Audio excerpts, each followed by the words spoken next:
I spelled everyone wrong. Holy shit. Whatever.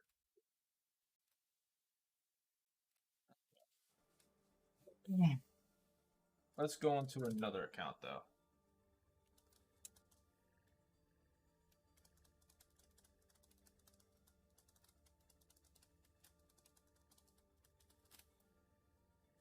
Fuck.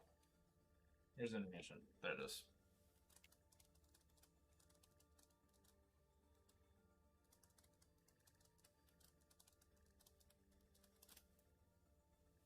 If I start playing decently, then I'll swap accounts.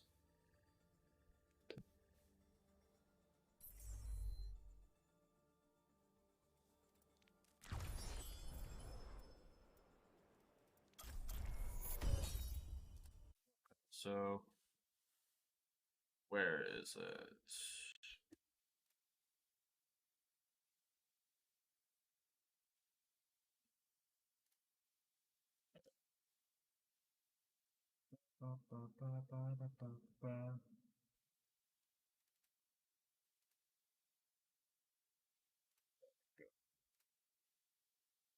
Okay. Brought to you by Squarespace. Whether it's your new profession or just a lifelong passion, Actually, we've already watched that. not a typo. We are not talking about the infamous Ripper who preyed on the working girls of Whitechapel in Victorian London. We've already done that a while back, so if you want to learn about him, maybe go give that video a watch. Instead, today we're talking about a lesser-known killer who was responsible for the so-called Hammersmith nude murders of the 1960s. Like the Ripper, he targeted prostitutes, but he had a tendency to rip their clothes off during the killings. With these two things, his name became immediately obvious to every self-respecting tabloid journalist in the country. London was being terrorized by Jack the Stripper.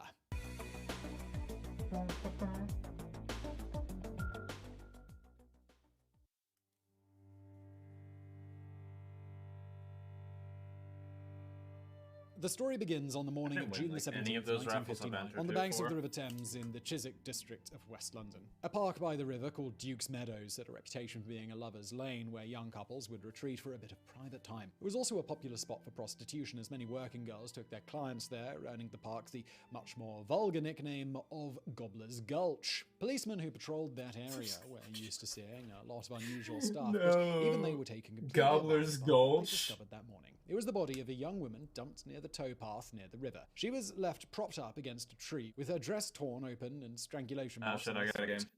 We will continue soon.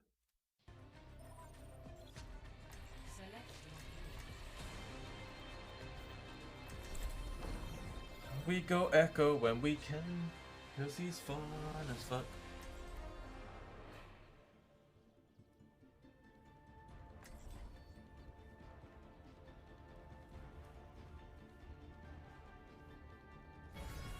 Personality synchronization 100%. Good to be back. Group up with me. I will simulate our upcoming mission to identify all possible outcomes.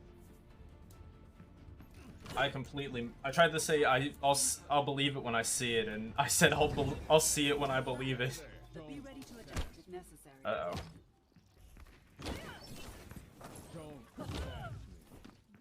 Don't sass. I've taken damage. Damage increase. Damage systems increase. 5, 4. Mobility increase. 1.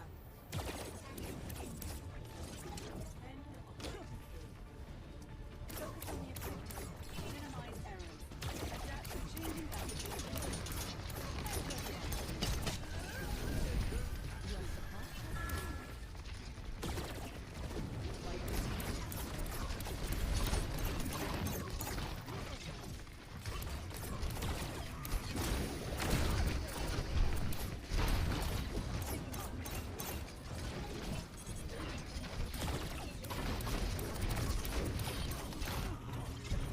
No, you don't. One.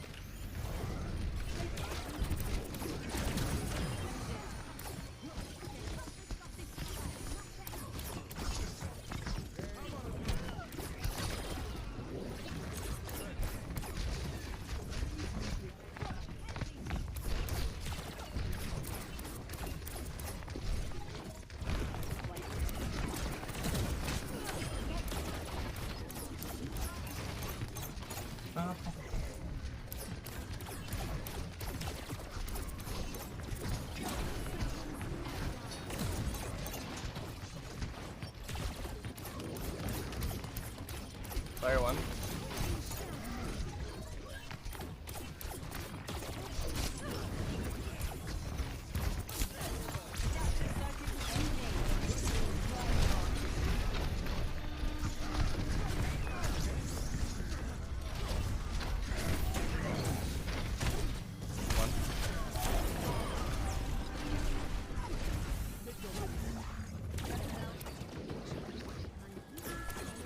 Whatever. The Rhine did stuff. The ball stayed alive. That's all that No matters. lamp, no lamp. Alright.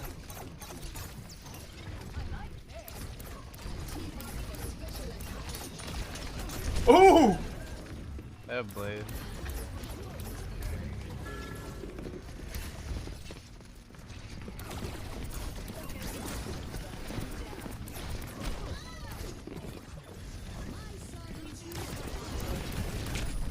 Whatever. They had to use Blade and Grab to win that. That's nice. Enough. And the ball's still Have stalling.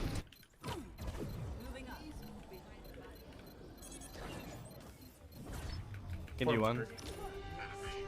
Mercy, no.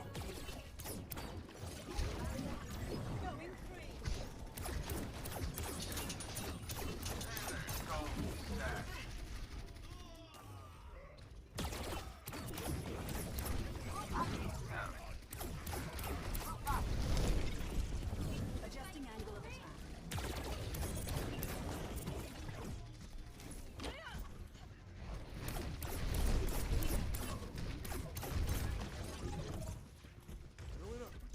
Tracer bottom left. There's another behind us. There's an Ana behind us also. What mercy she's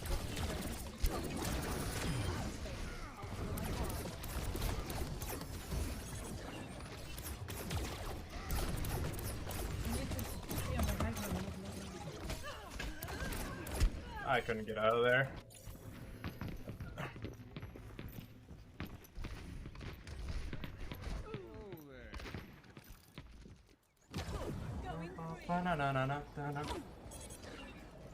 It's gonna be hard with Arissa in general when they're running into us. Oh, hang on.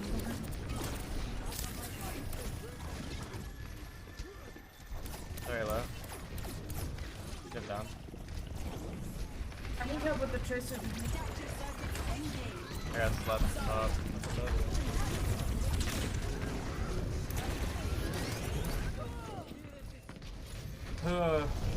Can't heal your wrist if I'm fucked by tracer. You need to watch what's behind you. What's happening behind you. That was a learning experience. Echo's not gonna work this last point.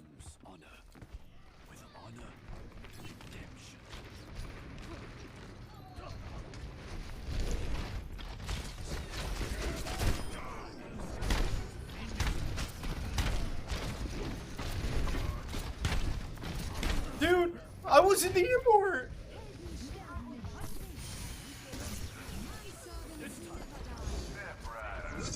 Mercy up top. Dead.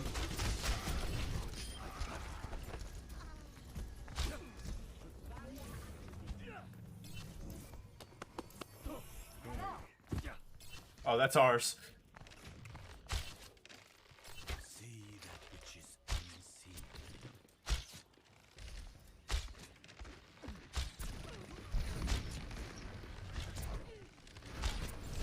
You're one. Gonna go for that res.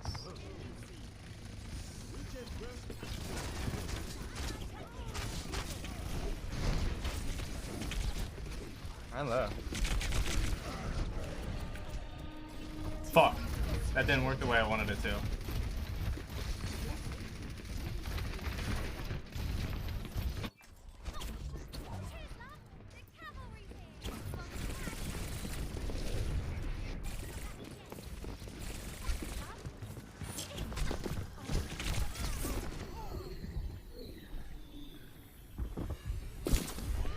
Fuck.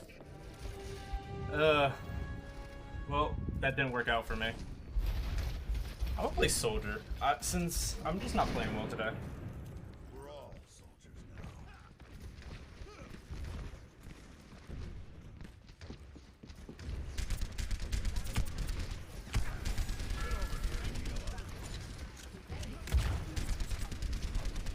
I'm on top left alone right now.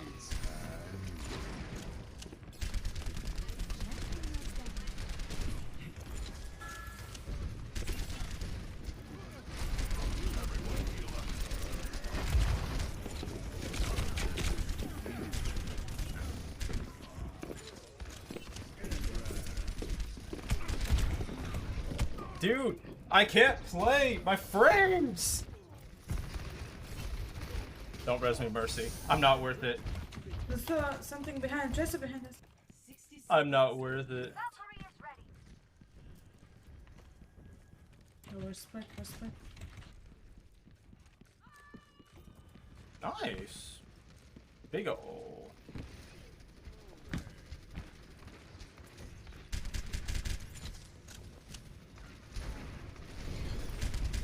On the left side, alone. Path. And one.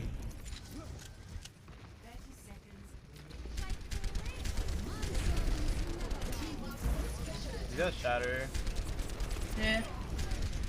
And grab. There's a Tracer right side. Nope.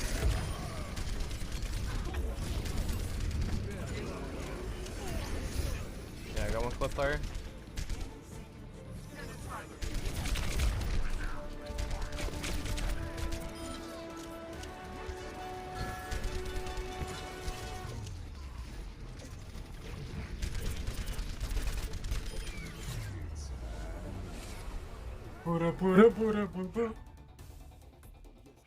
My wrist is hurting.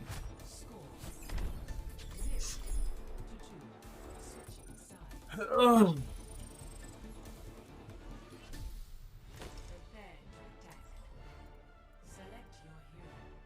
What to play?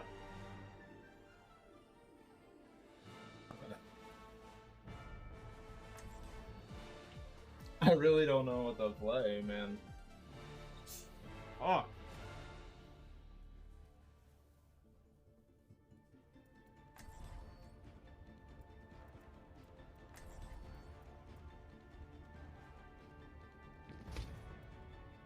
Fuck it. We try Echo first point. Personality synchronization 100%. Actually, let's go Pharah. I will protect the innocent. Attack commences in 30 seconds. After hearing all of Reinhardt's stories, I've always wanted to come here.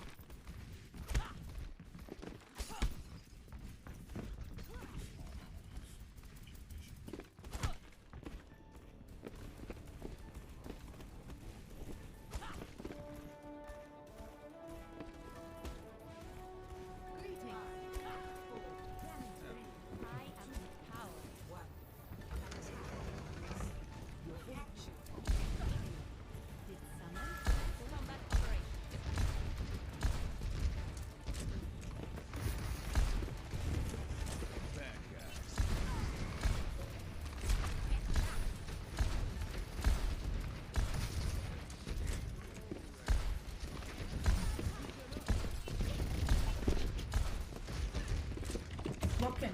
I have one.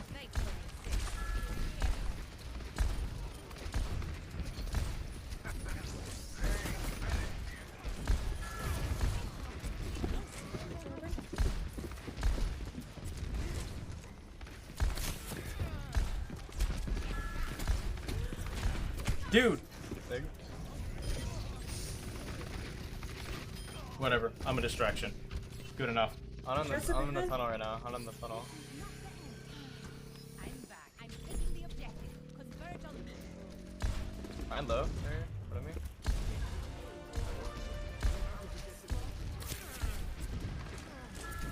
What the fuck?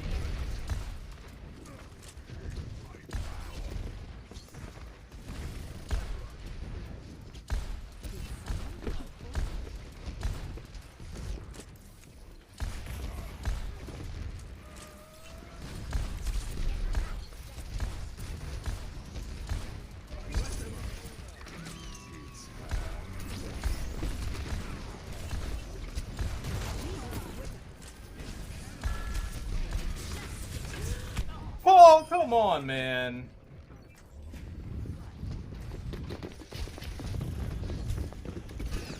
My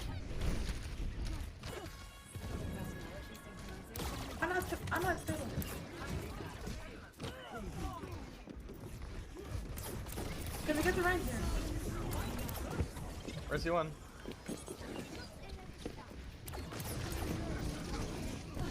No,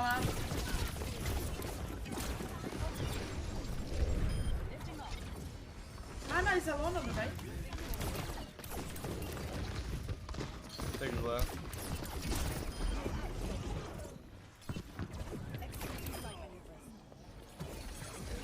McCree is on the He's dead. Just AFK for the card. Don't even fucking count this guy. Oh, fell. sick fell.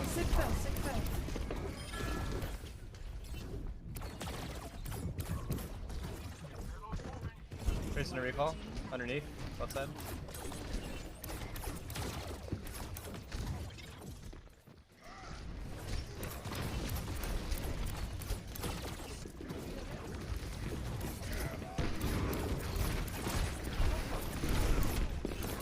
Mercy dead. Probably 4, you have no main healer.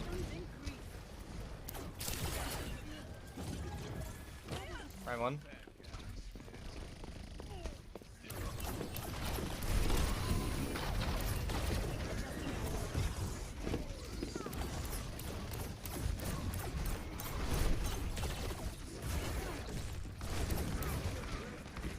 McCree is on high ground, right side.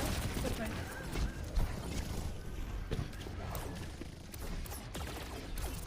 Just in a recall with it.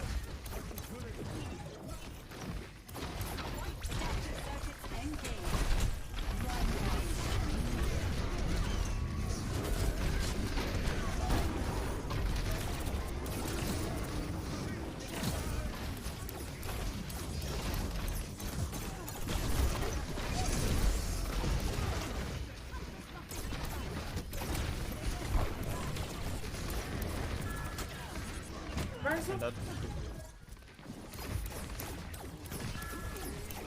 That's you. Just in, but Mercy dead.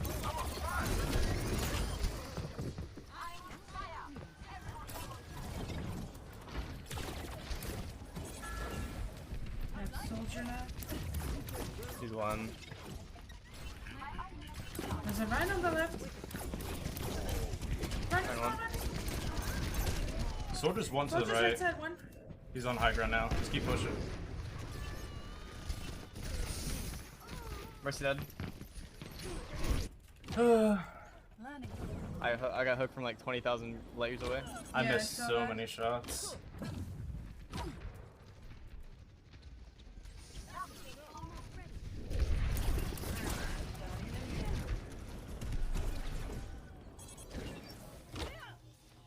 We almost have 4 rolls, so. Can we go through the castle?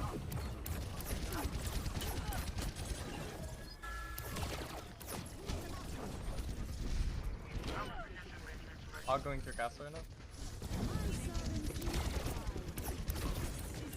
First one.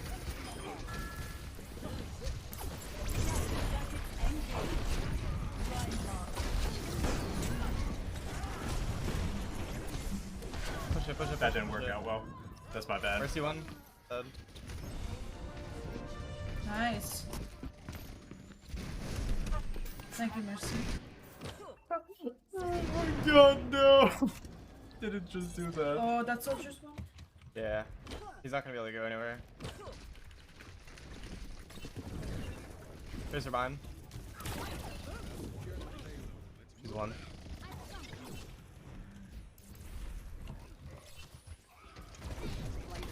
Alright, cool. Swag. He has shatter.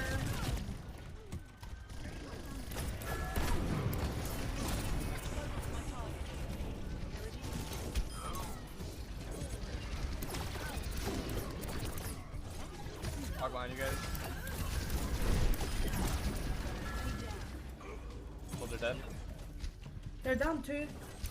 Yep. Tracer one.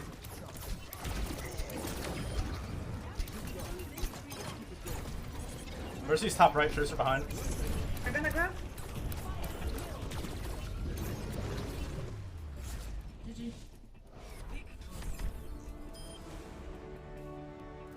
You know what? I'm gonna say that charge was worth it.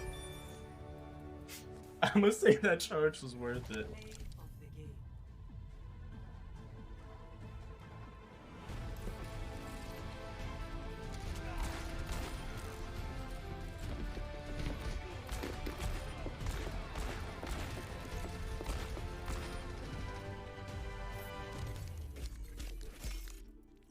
Dude, that was awful.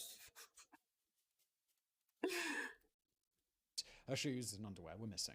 After circulating a photograph of the victim, police soon had a name, 21-year-old Elizabeth Figg, although she had been previously arrested under the name Anne Phillips. Her story was a sad but familiar one. After her mother kicked her out of the house, she started hanging out with the wrong people and soon turned to prostitution to make ends meet. Police opened an investigation but couldn't find a lot to go on, as the killer did not leave any clues behind. The landlord of a nearby pub called The Ship claimed that he and his wife saw a car parked in the area, but again, this was not out of the ordinary for Duke's Meadows. He also said that the car turned off its headlights shortly after midnight, and that he then heard a woman scream, but had no desire to explore any further. At first, the authorities were hopeful that they might have an easy arrest on their hands. Figg's boyfriend at the time was a man named Fenton Ward, who was also her pimp and had a violent streak in him. However, they ultimately dismissed him as a suspect during the investigation. Eventually, police concluded that Elizabeth Figg was killed by one of her clients, most likely in his own car, but never one of really the made any more clients. progress than that. Never. Since they didn't really consider the death of a cool girl to be a priority, and because nobody yet knew this was probably the start of a serial killing spree, My the eyes murder are of Elizabeth kind of Figg irritated. soon faded from memory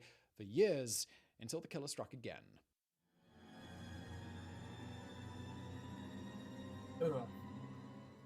Even today, the exact number of victims ascribed to Jack the Stripper is in doubt, but it usually ranges between 6 and 8. Some consider that Elizabeth Figg may have been murdered by a different person because there was a long pause between her death and the others. Over 4 years had passed until police had another body on their hands. It was November the 8th, 1963, and workers at a refuse disposal site in Mortlake stumbled upon the corpse of a young woman who had been buried in a shallow grave. The dump site was located on the other side of the River Thames, about a mile away from the previous crime scene, also near the towpath. This time, the body was completely naked except for a single stocking, but a post-mortem examination showed that the woman, once again, had strangulation marks, but she also had some missing teeth. Although it was the most likely scenario, the medical examiner could not say definitively that she had been strangled because the remains were too decomposed. The new victim was soon identified as 22-year-old Gwyneth Rees from South Wales. Her story was very familiar to that of Elizabeth Figg. She didn't get along with her family, so eventually she left the small town life behind and moved to London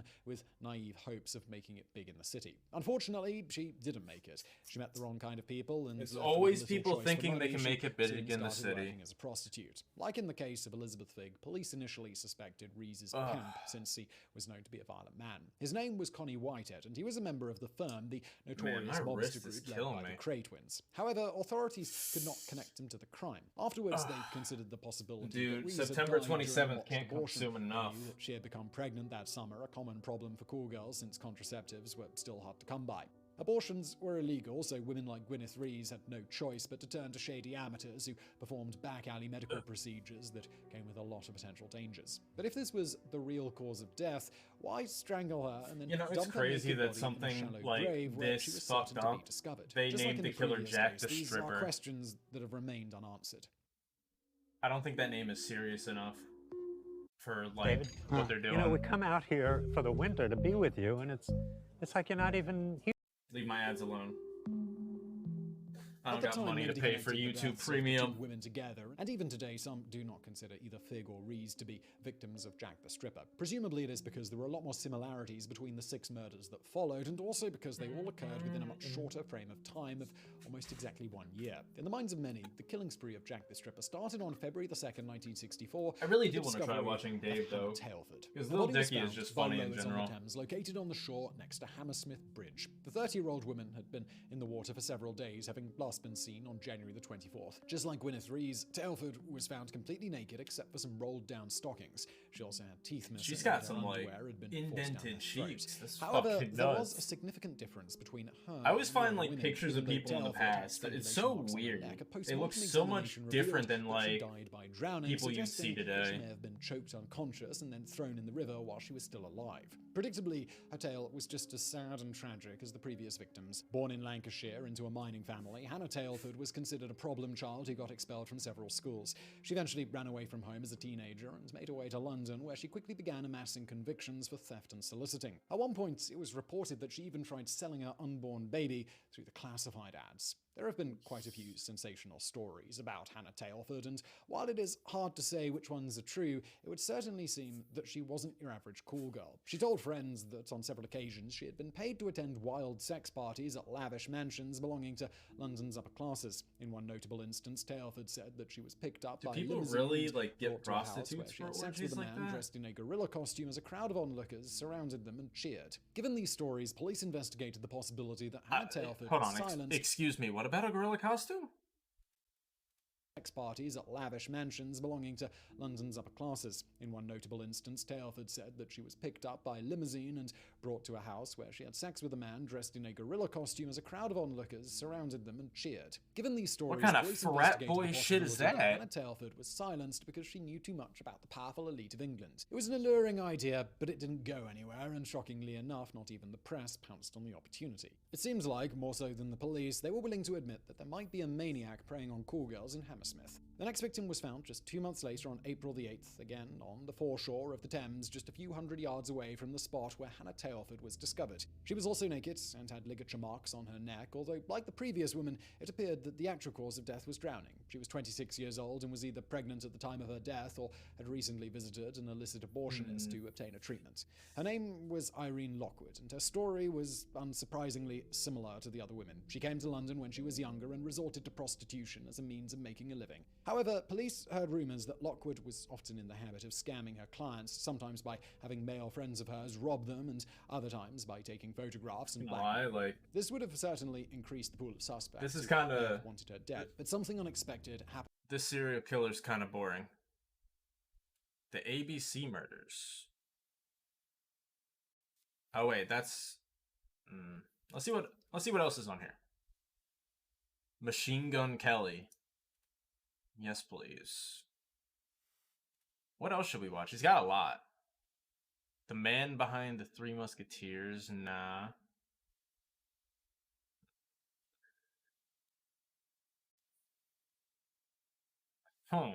James Earl Ray. Damn, he put those right next to each other. I don't know.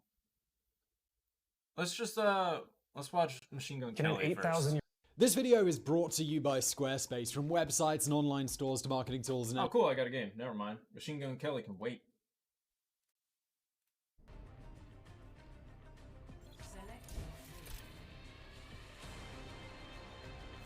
Machine Gun Kelly can wait.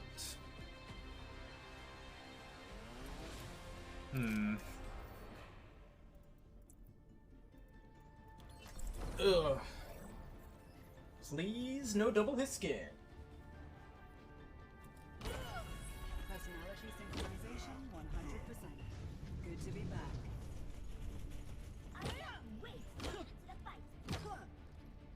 Machine Gun Kelly. Machine Gun Kelly.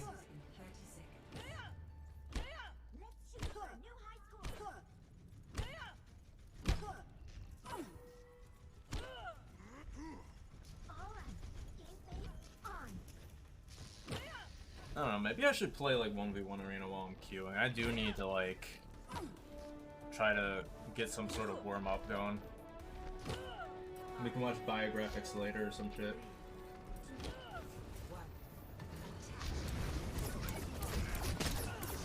Of course they have a widow.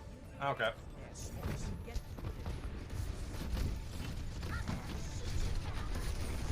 The real question is, what the fuck was Arzen doing?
Oh, I'm on a roll.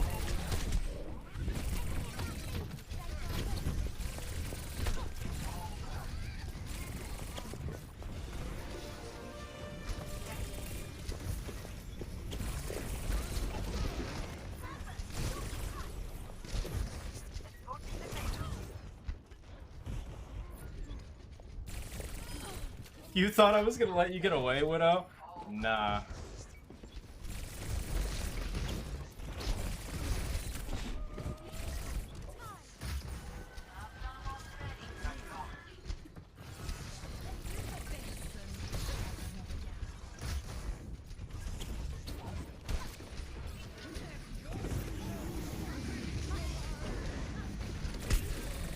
Let's both take ults.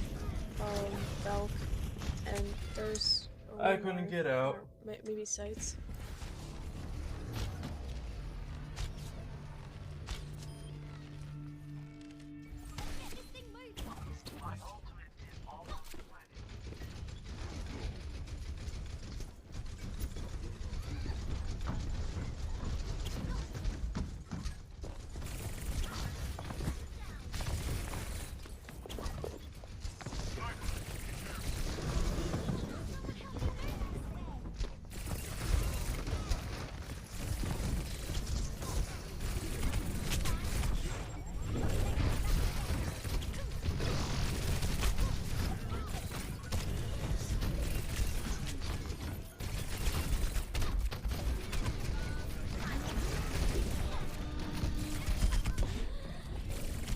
Dude.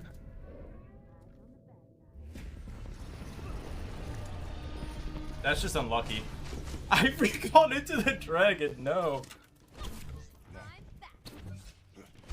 Wait, why are we going Ryan? We definitely need the Winston, but we need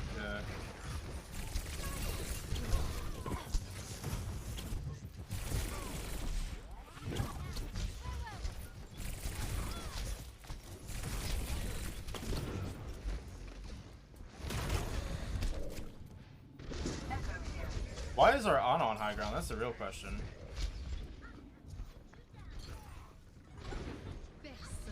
Dude, I'm about to die.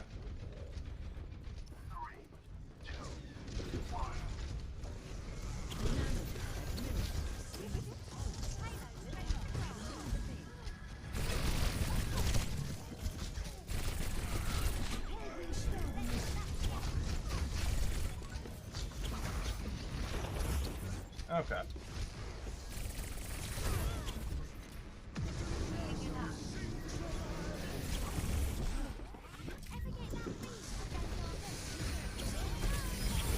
No! Fuck.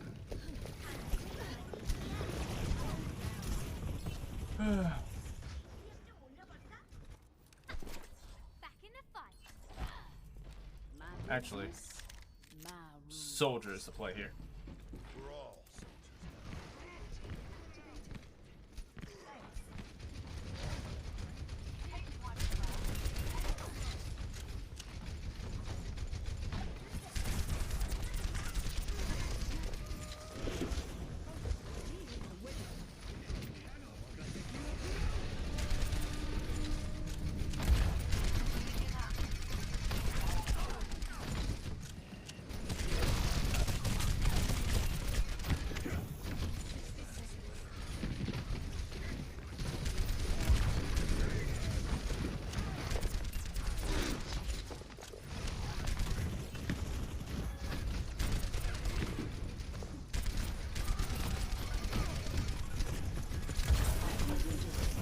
Dude, come on.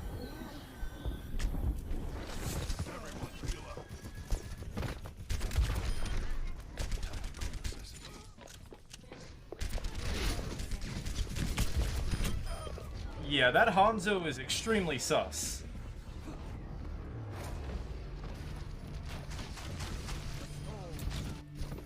Why would he aim at me and not, you know, the people on point? I stand by the fact that that Hanzo is suspicious.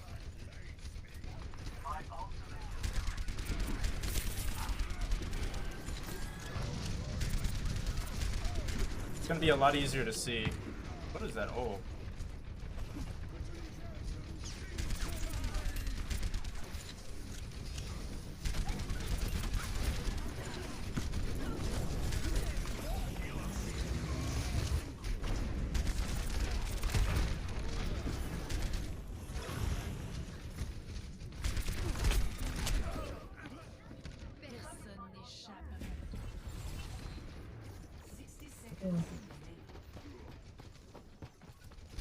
We're running Ryan Winston. Horrible comp.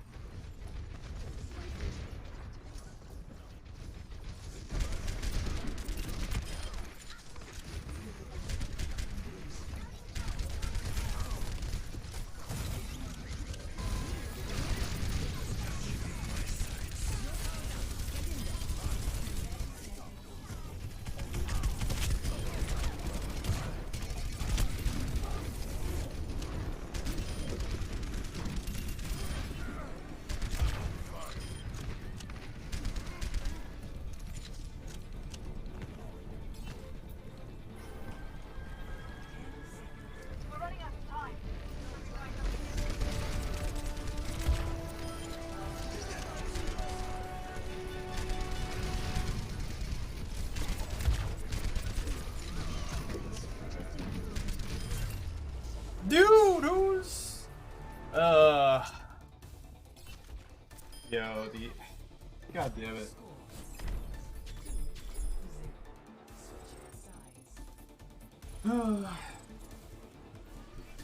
That's not a good thing at all. I'm just gonna play soldier.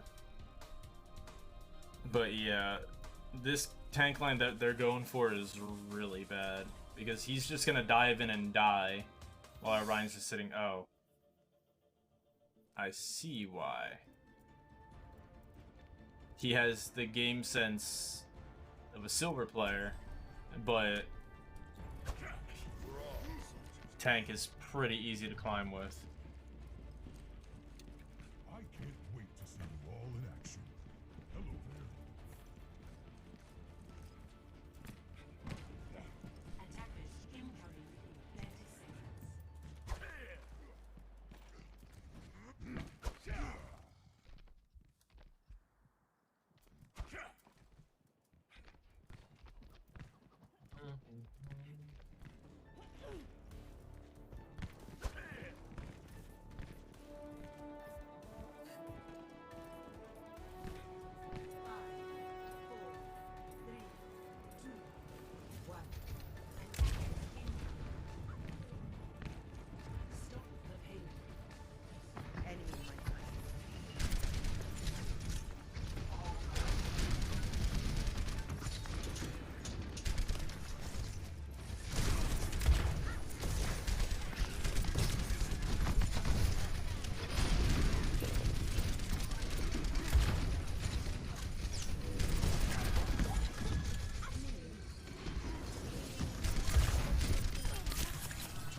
Dude, come on.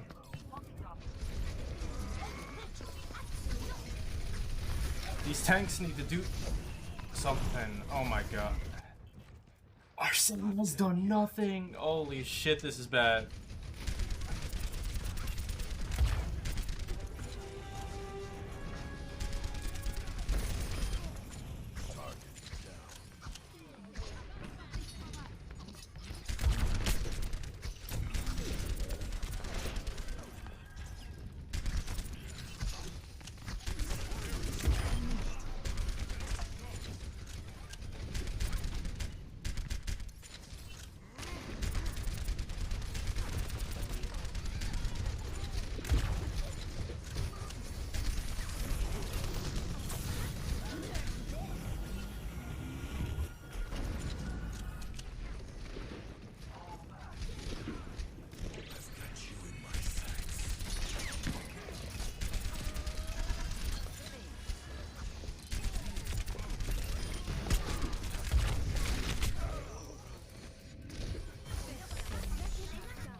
I need to go Tracer to help Cart. Dude, Monkey, what are you doing? Our monkey is just feeding.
I can only do too much, dude.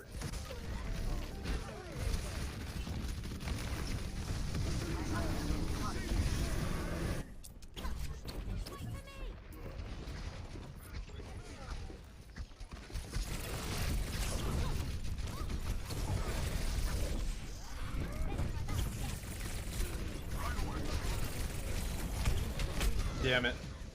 Dude, stay off Zenyatta. You're just getting killed by the Genji. It's so bad.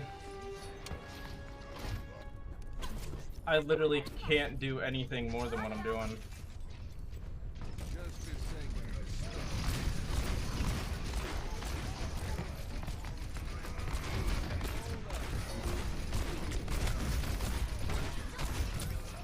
Holy shit, Ryan, put up your fucking shit.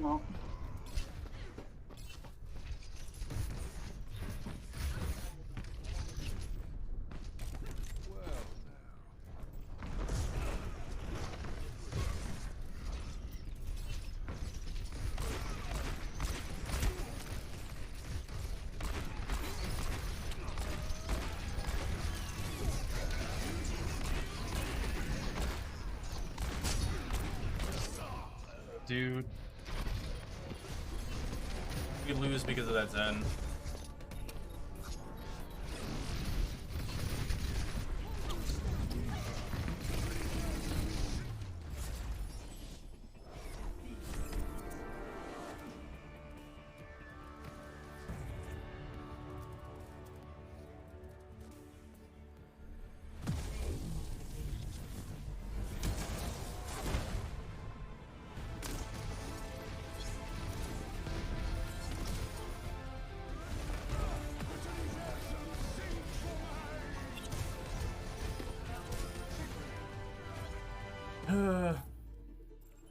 Unlucky.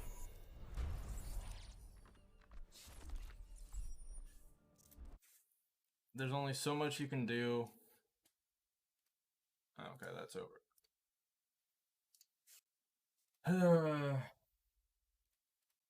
Analytics. Squarespace is the all-in-one platform to build a beautiful online presence and run your business. Check out Squarespace through the link in the description below. More about them in a bit.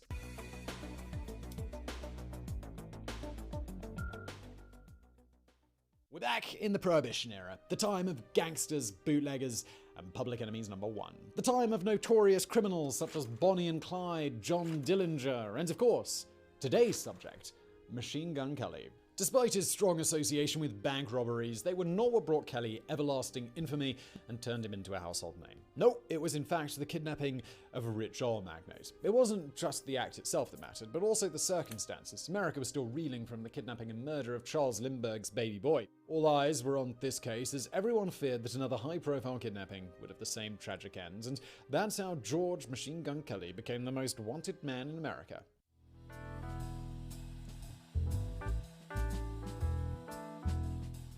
right off the bat, we have some conflicting information, as sources seem uncertain where and when Machine Gun Kelly was born. We're going to use his Alcatraz rap sheet, since that is an official record, and according to it, George Kelly Barnes was born in Chicago, Illinois in 1895. He actually came from a well-off family and was the son of George Sr. and Elizabeth Kelly Barnes. His father was a successful insurance company exec, but he and George never really got along. According to one story, when he was a teenager, George found out that his father was having an affair. He then proceeded to blackmail his father for keeping his secret in exchange for a larger allowance and the use of the family car. When Kelly was 2 years old, the family relocated to Memphis, Tennessee. There he attended Idlewild Elementary School and then Central High School, where he was a mediocre student. His mother died while he was still in high school, and this devastated George, who was very close to her. It also further widened the rift between him and his father, as George blamed his affairs for his mother's passing. After graduating, George Kelly briefly enrolled in college, studying agriculture at Mississippi A&M, today known as Mississippi State University, because he knew this is what his mother wanted for him. However, he was clearly not made for college life. He racked up dozens of demerits in his first few months and was expelled at the beginning of his second semester. While in high school, Kelly had already started his life of crime. At that point, national prohibition was still a few years away, but already it was active in Tennessee, which had the dubious honor of passing the first prohibition law in the nation. Therefore, Kelly had been using his car to do a little bootlegging. He thought about going back to it once he was out of college, but he met someone who set him straight, at least for the time being. Her name was Geneva Ramsey, and the two of them fell in love and eloped in 1919. She brought Kelly to her home, where her father, George Ramsey, had a positive influence on him. Ramsey was a successful levee contractor, and he gave his new son-in-law a job as a clerk in his company. The two got along well, and it seemed like George Kelly might live a respectable life after all, were it not for a tragic accident a few years later, where George Ramsey killed himself with a stick of dynamite. Things went downhill fast for the family after that. Without Ramsey in charge, his company struggled and his wife eventually sold it. George and Geneva had a few business ventures, such as running a goat farm and selling used cars, but they all quickly went under, and in a few years, George Kelly was driving a cab to make ends meet. His family life also got significantly worse. Kelly became a heavy drinker, and he abused his wife, both mentally and physically. They had 2 sons together, but for some reason, Kelly always resented his first child and showed favoritism towards the second. His wife left him several times, but kept returning after George convinced her to give him another chance. However, as she saw him turn to a life of crime, she finally left him for good. Geneva divorced Kelly in 1926, and she had to post the divorce notice in the paper because by that point, she no longer had any idea where he was. That's because Kelly went back to something more lucrative, bootlegging moonshine. By now, prohibition was in full effect, so Kelly knew there was a lot of money to be made, but he also had to stay on the move in order to evade the authorities. He didn't do a very good job at it though, and several arrests came in the years that followed in Tennessee, New Mexico, and Oklahoma. His bootlegging career came to a temporary end in 1928 after that last arrest in Tulsa, which earned Kelly a 3-year stint at Leavenworth Penitentiary. It's time to spread your wings and your flippers. Breathe the air. Excite your senses. Despite the fearsome reputation he would later develop, Kelly was usually a model prisoner while incarcerated. In fact, years later, while at Alcatraz, some of the other inmates mockingly referred to him as Pop Gun Kelly instead of Machine Gun Kelly because he was far less brutal and violent than one would expect. Of course, this model behavior did have its benefits. During his first incarceration at Leavenworth, Kelly was released early in 1930 after serving less than 2 years. He was ready to resume his life of crime, but this time he didn't do it alone. Soon after Kelly entered the bootlegging business again, he met Catherine Thorne. The two of them quickly fell in love, and by the end of 1930, they were married. The new Mrs. Kelly was the antithesis of the first one. She was a tough and hardened woman who had already been married 3 times and was a lifelong criminal. Mainly, she dealt in bootlegging, but she had also been suspected of killing her third husband, Charlie Thorne, although the coroner ultimately ruled his death a suicide. She had no objections to George Kelly's life as an outlaw, and she eagerly joined him in all of his illegitimate ventures. In fact, most people credit Catherine Kelly with creating her husband's cold-blooded image, even gifting him his first Tommy gun and coming up with the Machine Gun Kelly nickname. She also started a lot of rumors about her husband's prowess with the Tommy gun and even gave out spent cartridges to friends and acquaintances as a way of increasing the legend of Machine Gun Kelly. Of all the tall tales involving Kelly, the most famous one, which has often been replicated in pop culture, was that he could use a machine gun to spell out his last name in bullet holes, and that he did this to sign his robberies. There is some evidence to suggest that Kelly did do this once on a signpost in Texas, but it was certainly not something that he did regularly. Despite his continued association with bootlegging after his release from Leavenworth, Machine Gun Kelly turned primarily to robbery, especially as Prohibition was winding down. He committed his first one in 1930 with some friends he made in prison, including other notorious criminals of that era such as Harvey Bailey, Thomas Holden, and Francis Keating. These four would continue to pull off robberies together, but on this particular job, they were also joined by infamous Prohibition-era gunman Vernon Miller and a few others. Miller became well known for his role in a shootout known as the Kansas City Massacre, but even on this occasion, he had an itchy trigger finger, opening fire on bystanders and later killing one of the other robbers for double-crossing him. After Keating and Holden were arrested in 1932, Kelly formed a partnership with fellow criminal Albert Bates, and the duo committed a string of robberies throughout the year. Their biggest score was in Colfax, Washington, where the two of them and another robber named Eddie Benz made off with $77,000 from the First Trust and Savings Bank of Colfax, which is about $1.5 million today. Kelly's last known bank robbery took place in November 1932 when he, Bates, and a third man stole $38,000 from Citizens State Bank in Tupelo, Mississippi. I mean, my wrist is somewhat hurting, but notable because, what's new? for whatever reason, on that particular occasion, Kelly decided to forego his signature Tommy gun and instead committed the robbery armed with a revolver. Now, before we go any further with Machine Gun Kelly, we've got a quick word from today's video sponsor, Squarespace. You know what's great about the summer? Squarespace. It's got to be with Squarespace.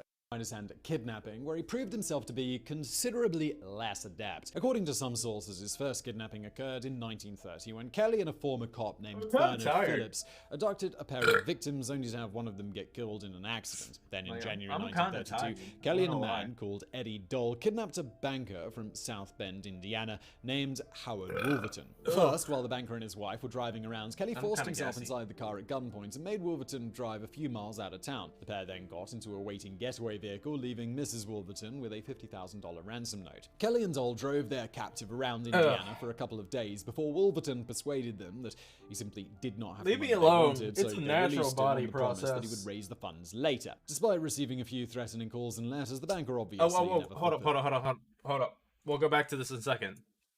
Look what I won yesterday. I won these yesterday. Aren't they pretty? They're so beautiful. Okay. Fulfilled his promise. For a third attempt, Kelly got his wife involved. The couple wanted to kidnap the son of a rich oil tycoon from Fort Worth, Texas. To accomplish this, Catherine Kelly approached two Fort Worth detectives she believed were corrupt to see if they wanted in on the score. Unfortunately for her, the cops... Well, got a game. I know, I am happy. They're the, pretty much, they're like... They were made for skateboarding being in the Olympics for the first time, so that's fucking amazing. Shrine. I'll give you Farah. You want Farah, you get Farah.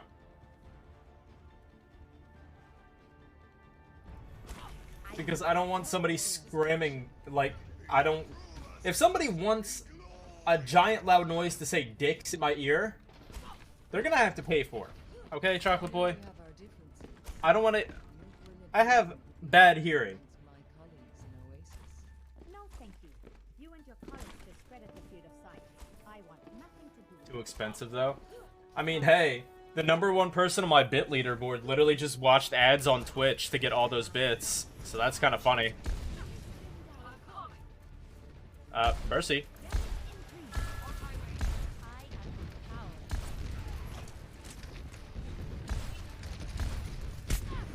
Oh, they have a Widow. Sing unit is cheaper. I didn't know they had a Widow. Overheating right now. Wait, why did Mercy go after the Widow?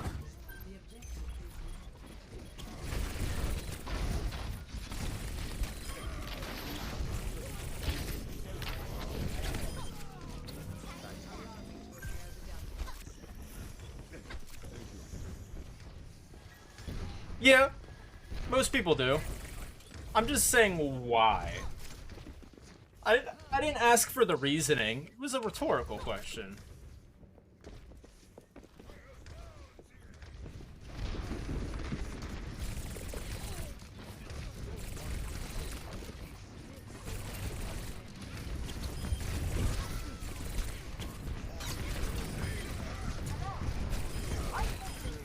Yo, this Doom's popping. I'm kind of just here.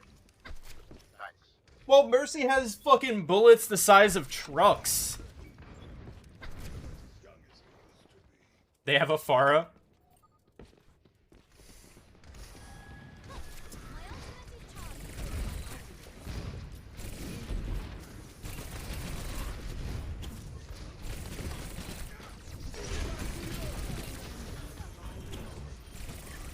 Get around, get around, get around.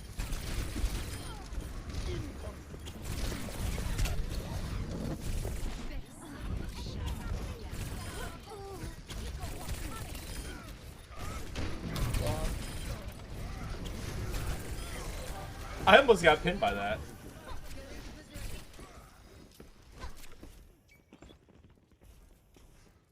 I forget how to do this. Is it this? Yeah, you have to get on the line. Okay. I forgot how to get up here. You have to get on the line. Oh, they have a Mercy now. Mercy Break isn't a bad comp.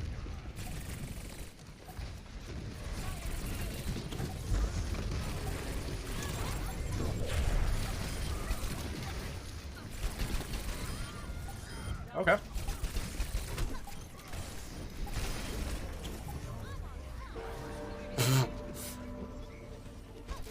That Mercy got dicked out the air. That poor Mercy.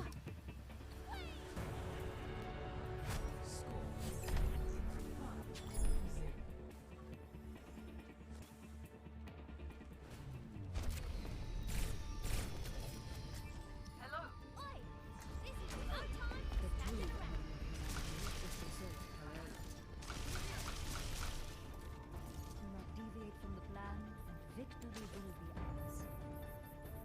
Form up. Group up. Group up here. 5, 4, 3. Our fates are entwined. 1.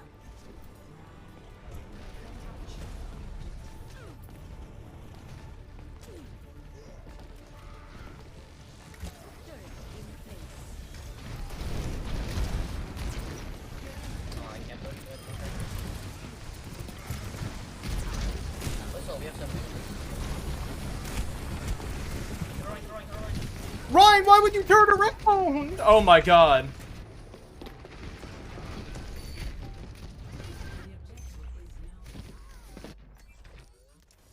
My god. Follow my path. Fucking idiot.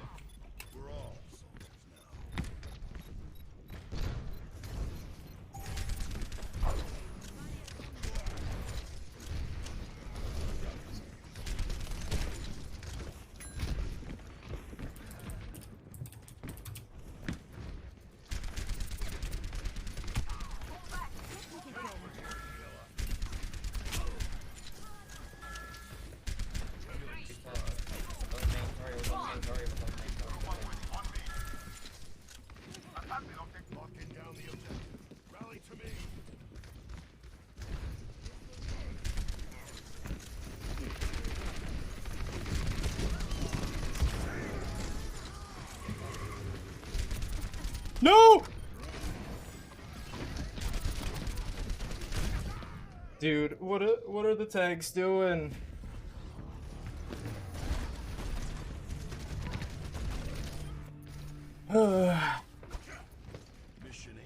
That's it. I'm just going Echo. I don't care.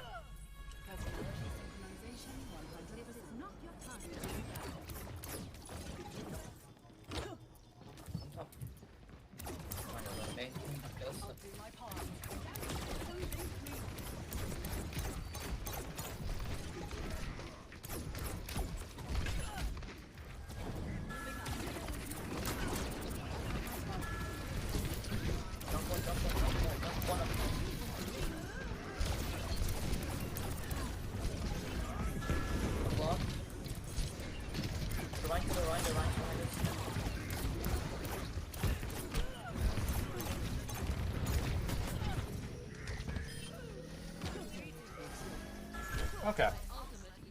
This could have been bad.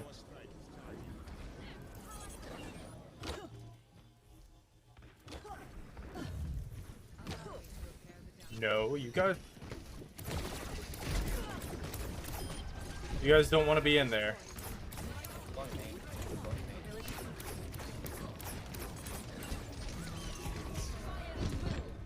Junk's up top.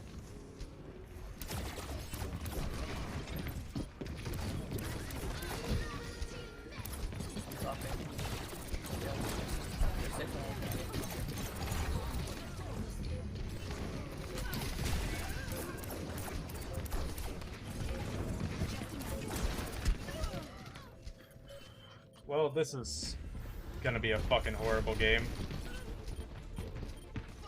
Whatever. I'm gonna go Ash.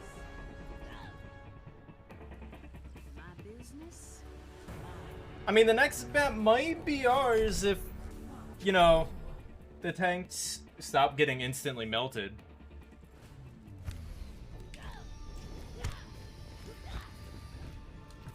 And if I can aim. I can aim right now. I'll be busy soon. Ba-da. Banana, ba, ba, ba. One tricks make the game so much worse.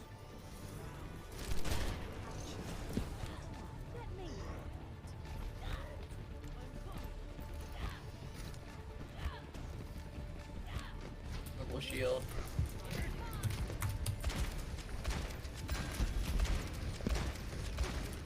Yeah. I can't do anything. We didn't lose yet. We can't play a long angle, they're gonna beat us.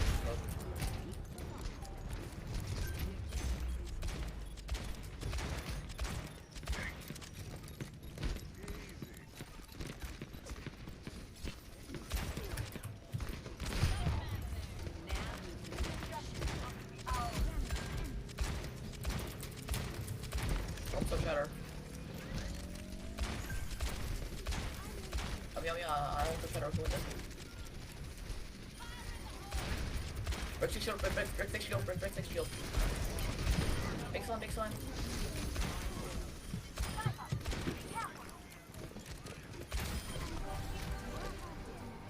Okay.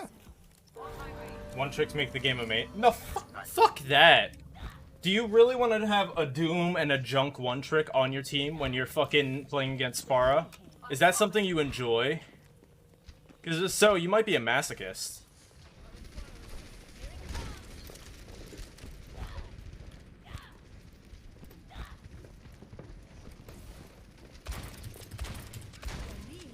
I have no shield. Back up. Dude, I'm gonna need you guys to...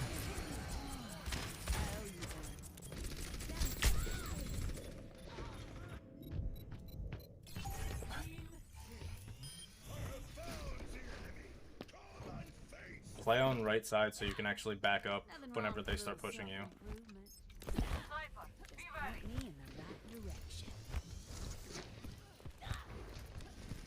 I'm trapped. I guess we'll wait.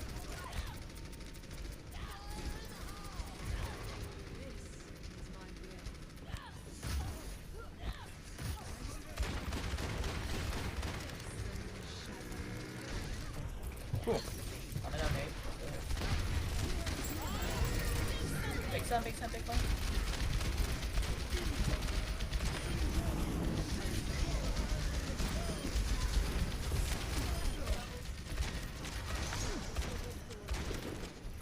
Got the armor.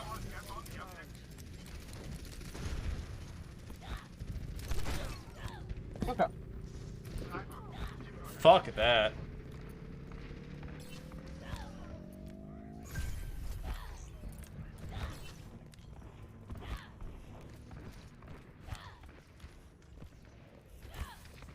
Dude, play on the...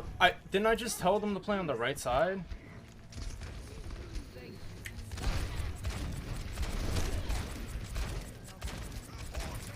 Big slime, everyone. Sorry, you can die.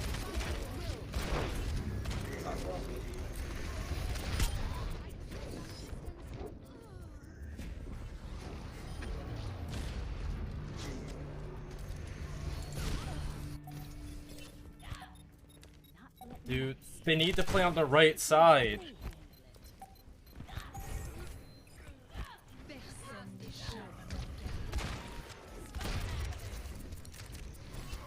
Like, I'm in no sleep.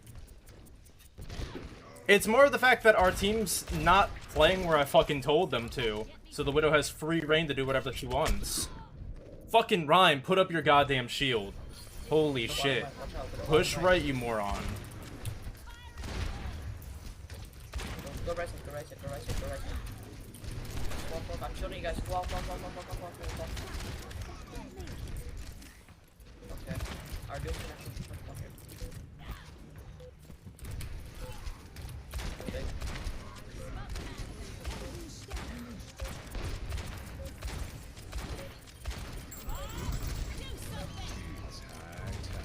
Are you joking me? I hate everything. Yeah, that might have been my fault. Oh well. Ooh, Doom canceled the shatter, nice. Yeah, I don't know, just MTD. Not really. Our Ryan, like, fucking screwed us so many times. I would not say MTD. The Doom fucking hard carried. I'm in one of those funks where I can't get comfortable in my fucking chair again. Oopsies.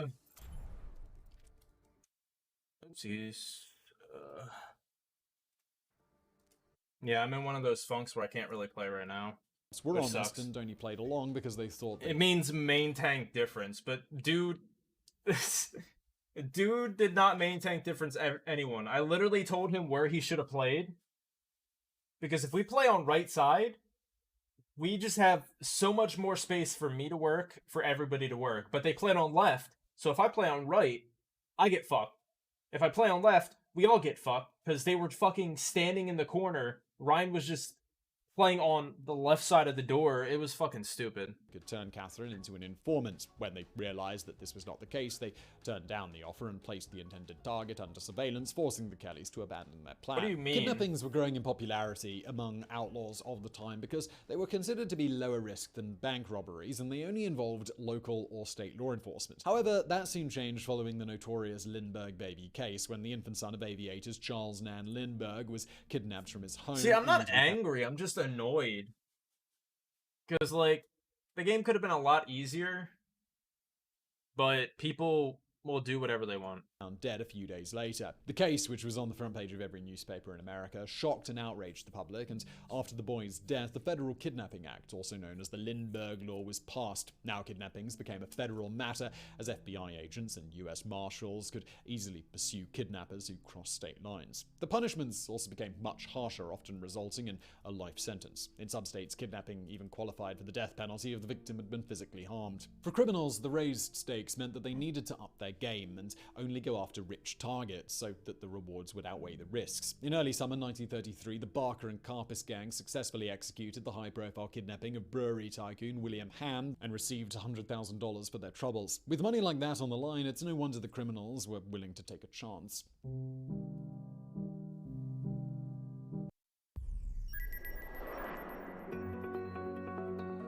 What is precision? Not me, that's for sure. Inspired by the Ham kidnappings, the Kellys decided to target their own rich businessman, an oil tycoon from Oklahoma City named Charles Urschel. On the night of July 22nd, 1933, Urschel and his wife were playing bridge with Mr. and Mrs. Walter Jarrett on the porch of their home when two armed men walked up to them. One of them was George Kelly, waving around his signature Tommy gun. The other one, armed with only a pistol, was his frequent partner Albert Bates. The two criminals demanded to know which one of the men was Charles Urschel. Since no response was forthcoming, they decided to kidnap both men. Obviously, as soon as they were gone, the wives went inside and called the police. They were put straight through to J. Edgar Hoover, director of the FBI, and both local police officers and FBI agents were on the scene within the hour. Meanwhile, the kidnappers drove for about 12 miles outside of the city limits, at which point they stopped to ascertain which one of the two men was their intended target. They went through their wallets and released Walter Jarrett, who then began his long walk back home. Afterwards, Charles Urschel was taken to a ranch in Paradise, Texas, owned by Catherine Kelly's stepfather, Robert Shannon. That night, the businessman was kept inside the garage garage until bedtime, at which point he was blindfolded and taken inside the house. Here, he was chained to an iron bed. The following day, Urshel was moved to a shack where he was kept handcuffed to a high chair and slept on a quilt. By Monday, Urshel's kidnapping was headline news across the country. Hoover took an active role in the investigation as he was eager to avoid another scandal like the Limburg case. His agents were busy running leads all over the United States when the kidnappers finally made contact on July the 22nd. They reached out to another oil magnate and close friend of Urshel's named J.G. Catlett, who received a package through Western Union. It contained a letter for him asking him to act as an intermediary in the kidnapping, a personal letter for Urshel's wife, and a third letter with instructions addressed to Mr. E.E. Kirkpatrick of Oklahoma City. The ransom demands were nothing out of the ordinary. The kidnappers wanted $200,000 in used $20 bills. They also warned against using sequential serial numbers, dummy packages, and any other kind of shenanigans that would have resulted in Urshel suffering consequences. To show that they agreed to the terms, Urshel's camp was supposed to place an ad in the Daily Oklahoman which read, "For sale, 160 acres land, good 5-room house, deep well. Also cows, tools, tractor, corn, and hay, $3,750 for quick sale." Kirkpatrick did as he was told, and he received another letter 2 days later, postmarked Joplin, Missouri, this time with more specific instructions. He was supposed to put the money in a light-colored leather bag and board a certain train to Kansas City, Missouri, throwing the bag off the observation platform after receiving a signal. Because the FBI's main concern was to bring Urshel in alive, they did not get involved with the handoff. They did take some precautions, though, sending Catlett along with Kirkpatrick, carrying 2 identical briefcases, one filled with money, the other with old newspapers. Other than that, Kirkpatrick followed the instructions to a T, but no signal to throw the briefcase ever came. He arrived in Kansas City, still holding the money. Fortunately for everyone involved, there was a contingency plan in case something like this happened. Kirkpatrick was to check in at the Muhleberg Hotel in Kansas City under the name E.E. Kincaid. There, he received a message from the kidnappers telling him to take the money and travel alone west of the LaSalle Hotel for a few blocks. There, one of the kidnappers simply approached him and took the bag. On July the 31st, after 9 days of captivity, Charles Urshel returned home safely.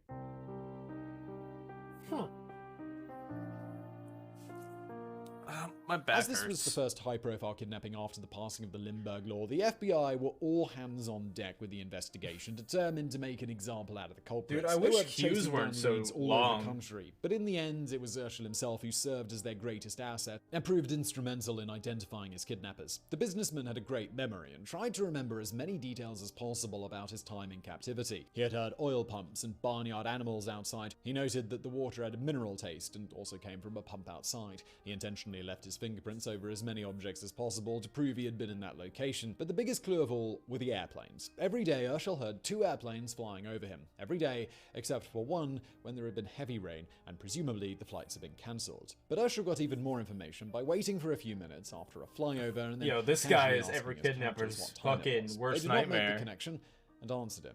It seemed that the planes flew over Urshel's location around 9:45 a.m. and 5:45 p.m. every day, except for one rainy day. With this information, FBI agents looked over flight schedules within a 600-mile radius of Oklahoma City and cross-referenced them with meteorological data and discovered that Paradise, Texas fit the bill. When they found out that Catherine Kelly's parents had a ranch in that area, it immediately raised a giant red flag. An FBI agent first visited the ranch undercover. He found enough circumstantial evidence to justify a raid, which was conducted about a week after Urshel's release. Lastly, the victim was brought in to confirm that the ranch was indeed the place where he had been held captive. The Shannons were arrested, as was Harvey Bailey, a bank robber and friend of Kelly's, who was at the ranch nursing an injury following a job. It seems like the Shannon ranch was often used by criminals as a hideout, but neither George Kelly nor his wife were there. During interrogation, the Shannon... We got a game, and it's King's Row. Select your hero. And they got a Smurf. They got that Smurf. Smurf. Definitely best map. There's literally no map better.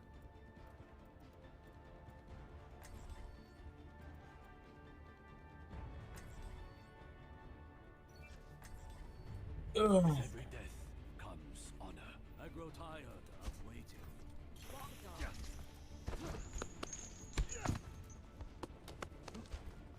Attack commences in 30 God damn it. I hate how many just random ledges there are. And if you get into trouble, I'll bail you out. Hunter's got to be strong as hell to be able to just hold this for this long. I saw somebody up there. Don't think I didn't.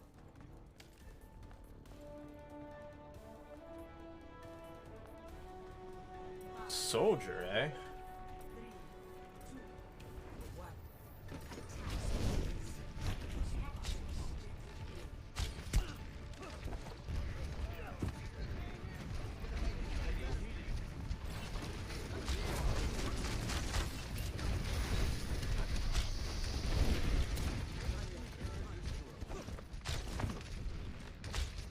It's like one.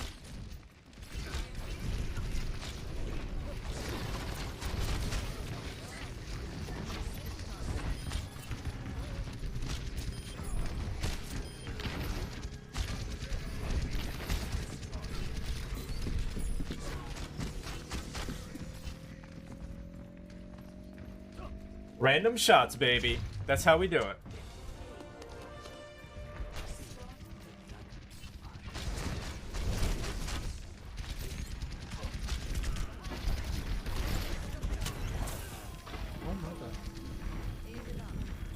Let me up, let me up, let me up, let me up.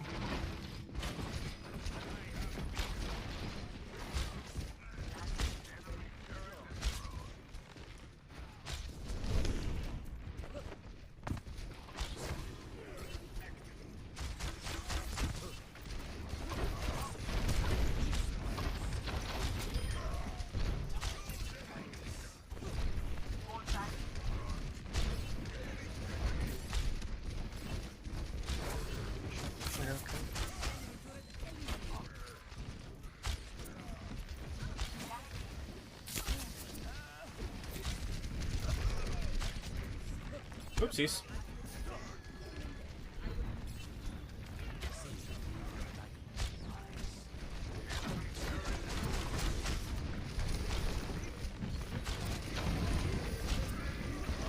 Grab them, Zarya.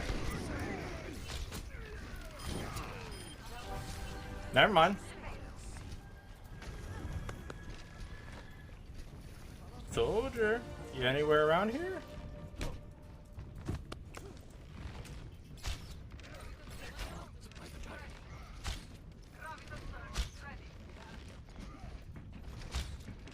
Damn, almost.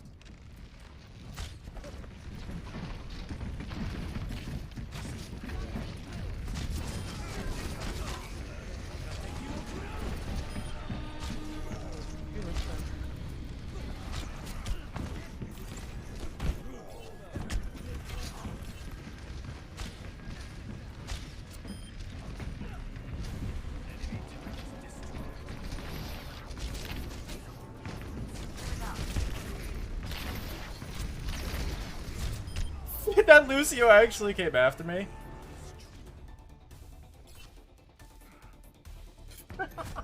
The Lucio challenged me when he was 1 HP. Damn. That dude must have been toxic on the other team. What the fuck? Like, I get they just got, like, steamrolled, but... Come on, Mr. Smurf. There's no reason to leave like that.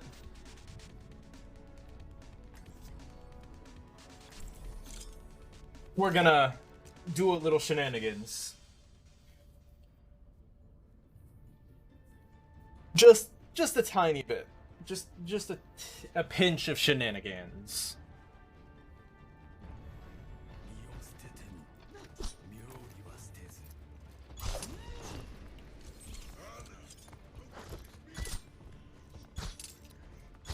I'm sorry, Ron.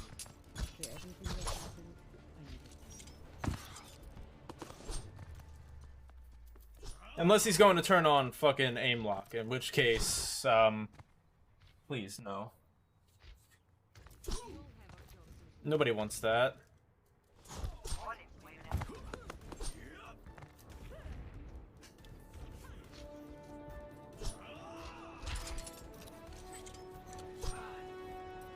Hi there!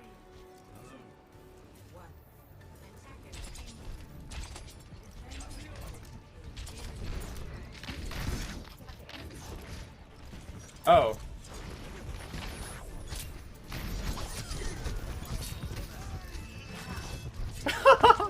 He got absolutely demolished.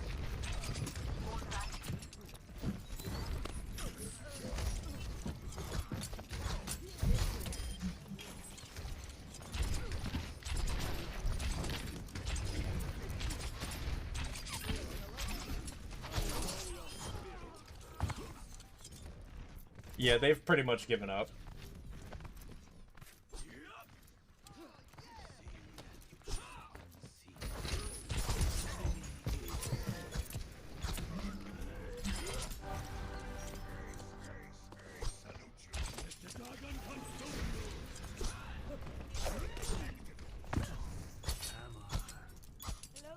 Well, at least I got my 100% win rate with Genji.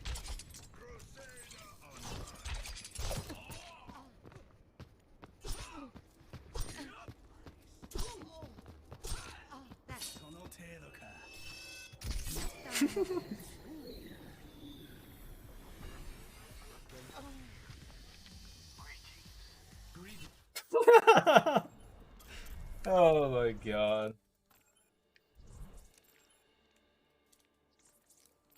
Patch notes. Okay.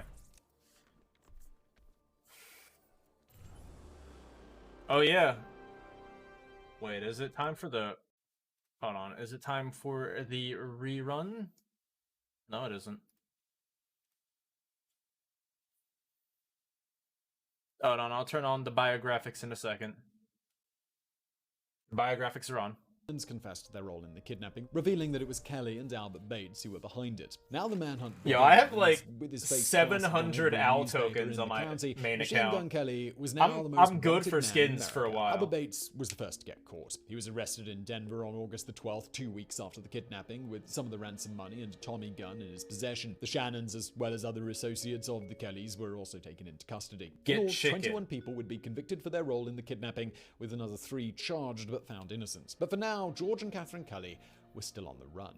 They had disguised themselves in an attempt to fly under the radar. George had dyed his hair blonde while his wife wore a red wig. They even traveled with 12-year-old Geraldine Arnold, the daughter of an acquaintance, to make themselves appear like a nice, happy family just exploring the country. By September, after going from city to city, the outlaws were hiding out in Memphis at the home of a man named John Tichenor. But they needed money because they didn't have their share of the ransom on them. Instead, they buried most of it in caches throughout Texas prior to the raid and didn't have time to retrieve it before going on the run. Kelly convinced his brother-in-law from his first marriage, Langford Ramsey, to travel to Texas and dig up the cache, but he was unable to do so, and the FBI intercepted their wire messages. The authorities also talked to Geraldine, who was sent on a train ride back to her parents. The Kellys weren't aware that the Arnolds had already gone to the police by that point, and now Geraldine told them just where to find the fugitives. On the morning of September the 26th, 1933, the FBI and Memphis police raided John Tichenor's home, and they arrested George and Catherine Kelly. There are multiple versions of how this went down, with the most dramatic of all involving the authorities bursting into the house, guns blazing, and Kelly putting his hands up and shouting, "Don't shoot, G-men, don't shoot." Right off the bat, Catherine Kelly distanced herself from her husband and claimed that both she and her family were innocent and had been coerced that's cold-blooded by Machine Gun Kelly and his gangster pals. Nobody bought it though. In October 1933, George Kelly, Catherine Kelly, Albert Bates, Harvey Bailey, Robert Shannon, and his wife Aura Shannon were all sentenced to life imprisonment, with lesser sentences given to other co-conspirators who had either a role in the kidnapping or helped the Kellys evade justice. At the time of his conviction, Machine Gun Kelly was suspected in the shooting of several policemen. Why do you want to slap the host? He's got a glorious beard. Harvey Bailey served 30 years before being released. Catherine Kelly and her mother each served 25 years before release, changing their names and starting a new life in Oklahoma City. As far as Machine Gun Kelly was concerned, he began the last chapter of his life as prisoner number 117 in Alcatraz. By most accounts, he was a model prisoner, perhaps in the hopes of an early release. This never came, but he was granted a small concession. After 17 years in Alcatraz, Kelly was transferred to the more relaxed Leavenworth Penitentiary, where he spent the final 4 years of his life. He died of a heart attack on July 18, 1954, aged 59. Robert Shannon, his father-in-law, had been released a few years earlier, brought his body back to the ranch in Paradise, Texas, and buried him in a nearby cemetery. There is one final secret that Kelly took to his grave: the location of the ransom money. Almost half of it has never been recovered, and presumably it's still buried somewhere in Texas, just waiting to be found. So I really hope you found that video interesting. That is interesting. Like, he just has money just chilling everywhere. Oh yeah, let's watch this. The X-Files. Yeah, and the episodes of it. Trust me, folks, this is going somewhere. Can you hear this? So far away, Lucas, like, as you often do, you have to explain to the lovely audience at home what we're doing today. So I believe you have got like a synopsis of episodes of X-Files, is that right? And folks at home, if you're wondering, no, we're not out of ideas. It's just I've watched a lot of X-Files as background noise and was quietly pissing myself at home reading the episode synopses. So we're going to be going through them now. And Lucas, you've not watched X-Files, have you? I have actually not watched X-Files, no. Okay, so the basic plot is, it is Dana Scully and Fox Mulder, a skeptic and a firm believer in the extraterrestrial, the occult, and basically every kind of conspiracy theory imaginable, solving mysteries and shit across America. And something I want you to keep in mind as we go through the synopses of these episodes is that Dana Scully, throughout almost every single season, still insists that none of the stuff she's seeing is real. And always tries to come up with a rational explanation for what she's seeing, with the sole exception of one episode where a kid has stigmata, and it's like, no, it's real. Of course he's got fucking Jesus powers. But other than that, she refuses to accept that any of the things are real in the show. Yeah, and she always says, oh, there's a logical explanation for all of this. I'd like to point out in one episode she's kidnapped by aliens. Anyway, and Lucas, what we're going to do for me now is pick a season of the X-Files for me, and we have 1 to 11. I want to say season 3. And for anyone wondering, we're referring specifically to the X-Files wiki, a link to which you can find below. So the 3rd season of the X-Files commenced airing on the Fox network in the United States on I don't even go to restaurants with my family. Like, at all. Oh, I got a game anyways. Nice. Ugh. Numbani. Like, I legitimately haven't gone to a restaurant in ages just because I don't want to. I don't like dealing with the noise. Like, I don't like dealing with the noise. Thank you. Yo. You have to make it, but... Oh, I was gonna go to BJ's. So BJ's? You have a membership card? What's the place over there? Yeah, this is How good. much? Yeah, don't put that up here. It's good.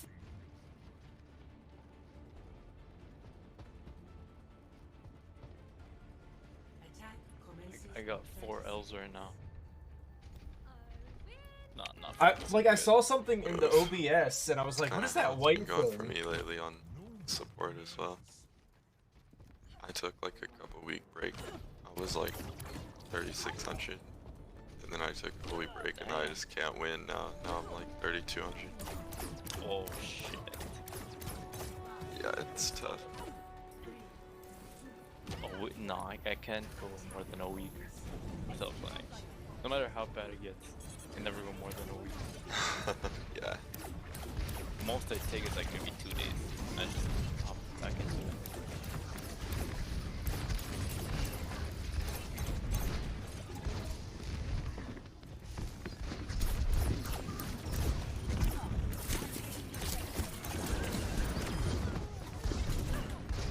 Arlo. Help me, Diana's shooting me. No! Anna's on high ground. Monkey's low. Stair high ground. Monkey's very low. You gotta get that. Anna. Them not killing that Anna. Bro, can I get a kill?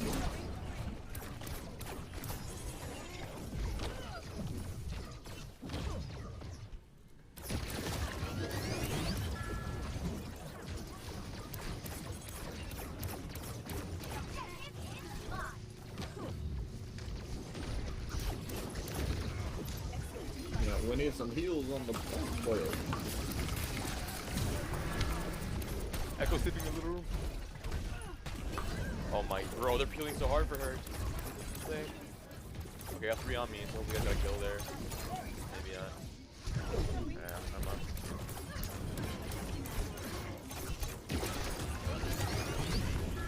Dude, I can't aim right now. Mercy low, mercy low. I'm on Zarya, I'm on Zarya. Dude! What the fuck?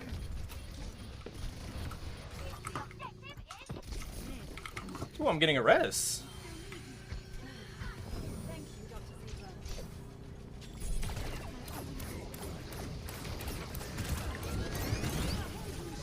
Mercy one. Mercy one, dog. I'm trying to shoot another. No way, bro.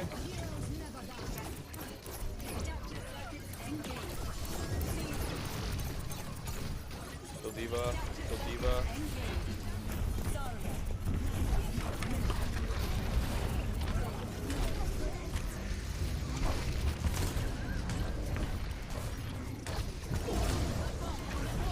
Get the Mercy, she's in graph.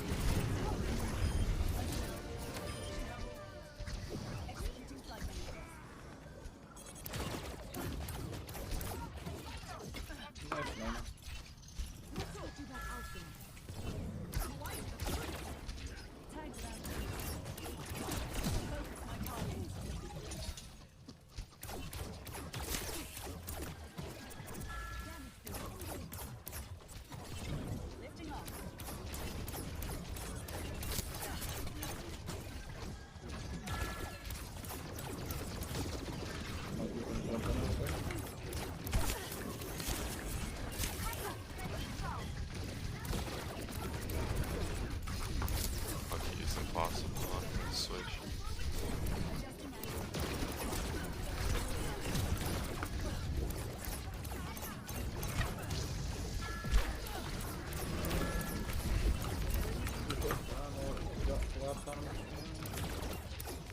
Okay.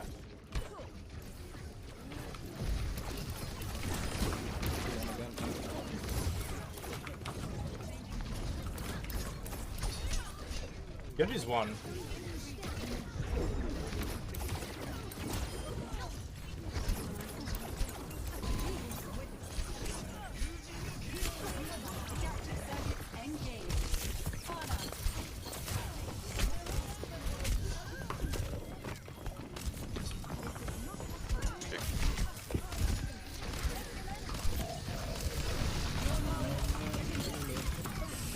Be a lot more aggro.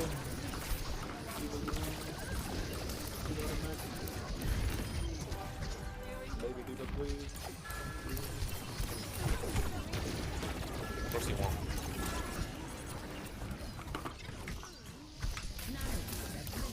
What? What? Oh, oh, I'm sorry. Holy shit. Genji Pro. I'm not playing well at all.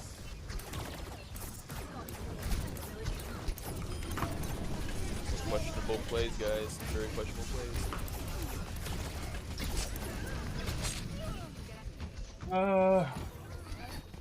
I don't know what our Tracer brings to this comp. Because she's getting fucked. That Tracer goes McCree, we win. I'm doing a lot. It kind of sucks. Not sure what I just walked into it.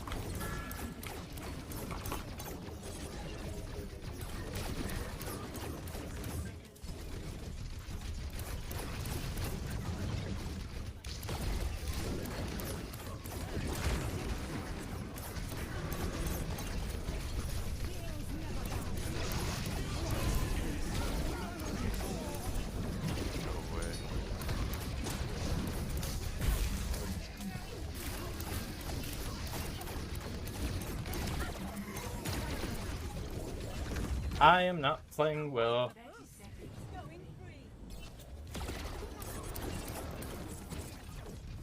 Should be Echo dipping, but...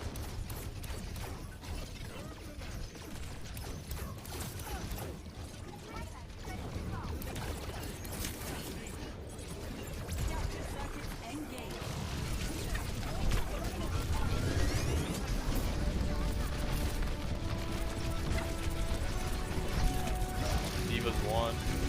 Fuck, dog. Res me. Never mind. These three also on me. Yeah, I'm not playing well at all.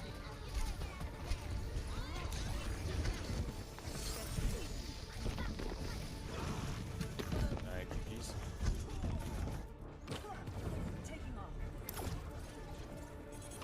Oh well.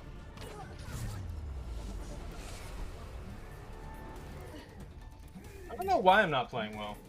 I feel like... I don't know, I mean, we're playing Tracer Echo. I have to deal with the people in the sky and try to burn down the tanks, and our Tracer's just... I don't know.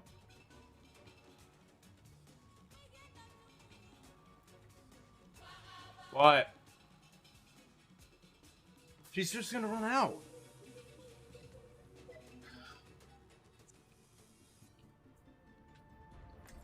Whatever, I'm just going soldier.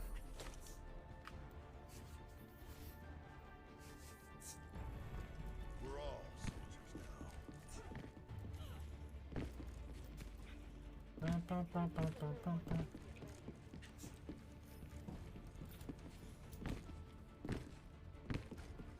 Attackers incoming in 30 seconds.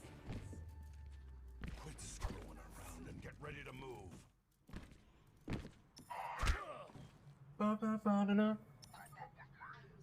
Okay, go out. Get out. Identify all possible outcomes.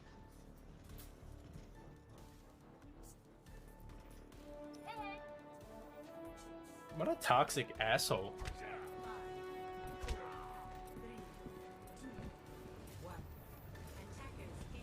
Damn, she just called him out like that.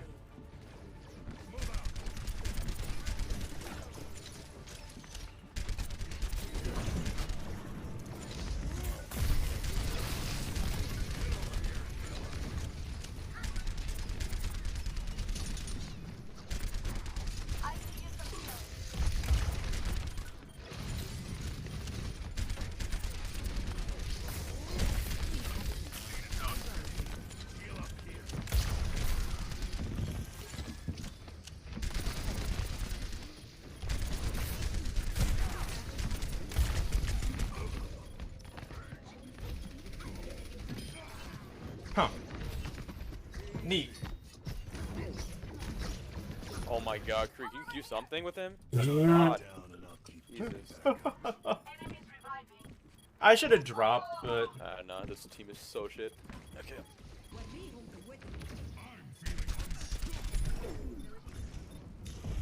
Run! Just give them the win. Holy shit. Lol.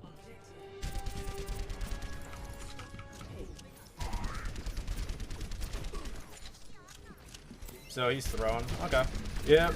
Makes sense. Shit happens.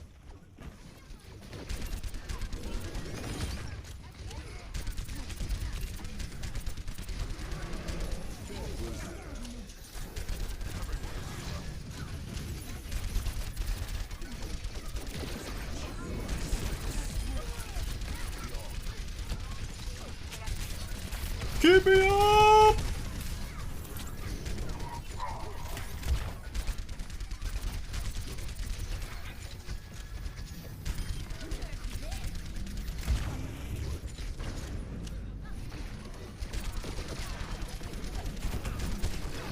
Ah!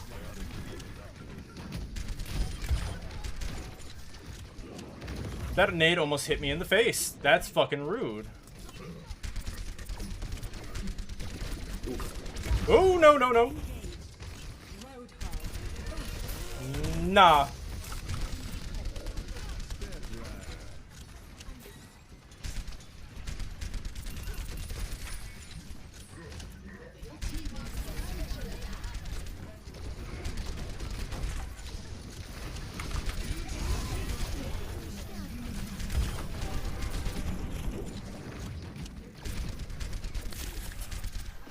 Need the heals.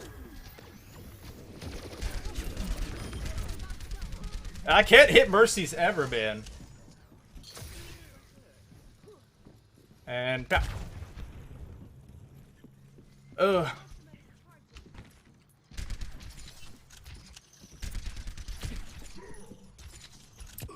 Ow. Stop it. I'm running away from you. Oh god, don't like that, don't like that, don't like that.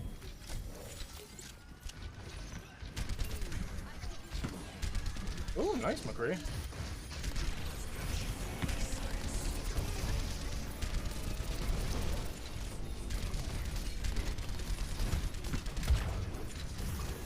Ana's alone on the right.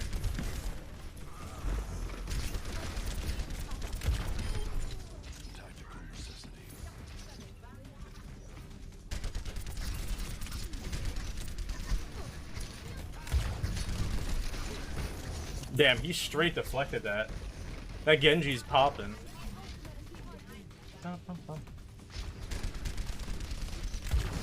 Oh, got caught on the payload. That's the shit I don't like.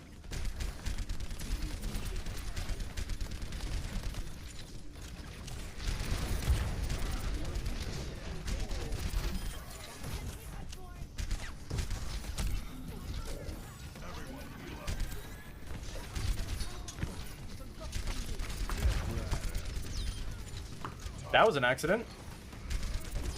I want to get hit. I want to get high ground. I want to get high ground.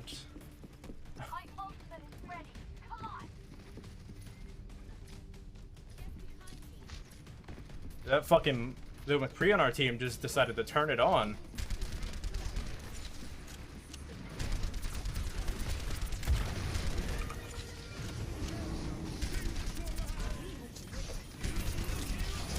I hate nano blades so much. It is the stupidest shit. Well, GG's.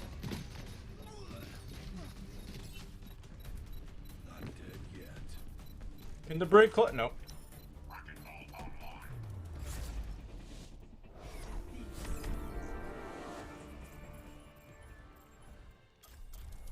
Ugh. You know, I kind of feel... Yeah, I'm gonna actually do some 1v1 arenas so I can, like, warm up a little bit. We'll go back to watching biographics after I warm up a little bit.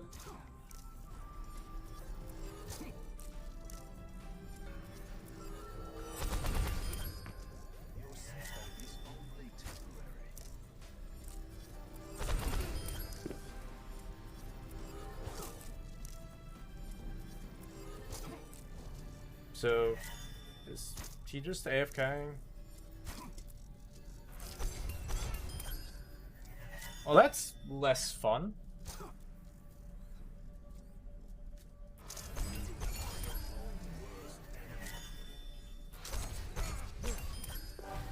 Whatever. Oh.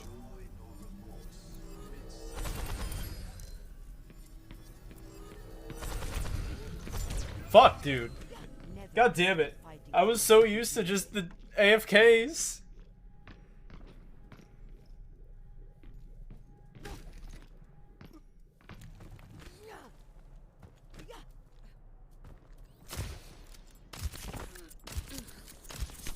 And it sucks because he's... Never stop fighting for what you believe in.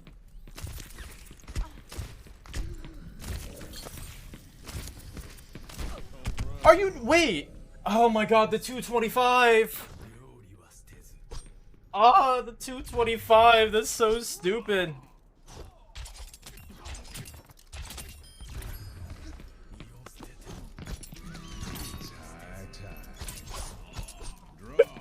What?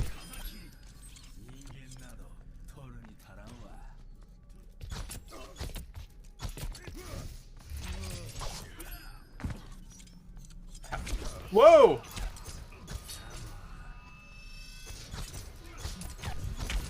I want to know how that McCree didn't kill me. That doesn't make any sense.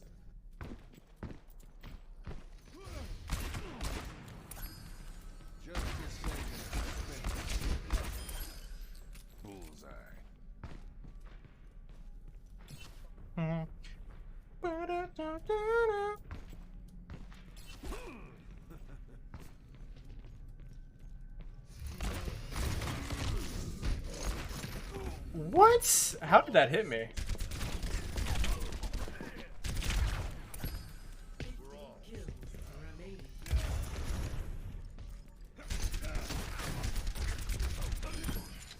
Should have kept your head down.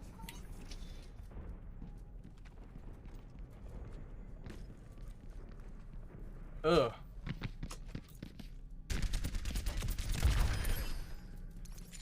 That poor guy. He spawned right next to me. I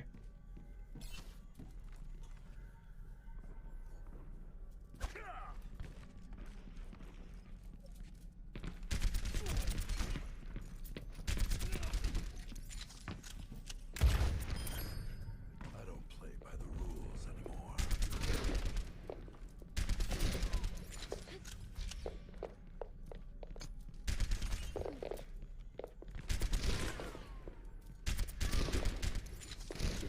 dun dun dun dun dun dun. Whoa! Of course, that's what I get for being cocky.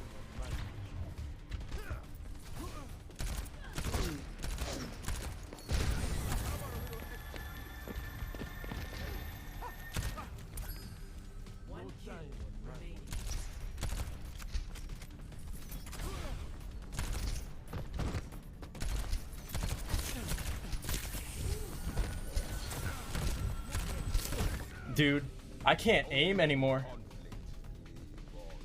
Bum, bum, bum, bum.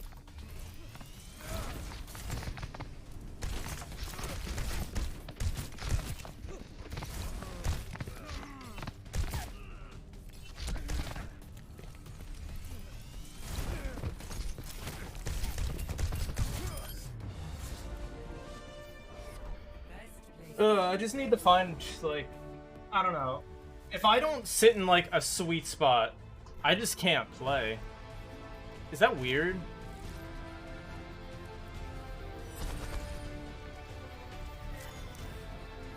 Is that, like, is it weird?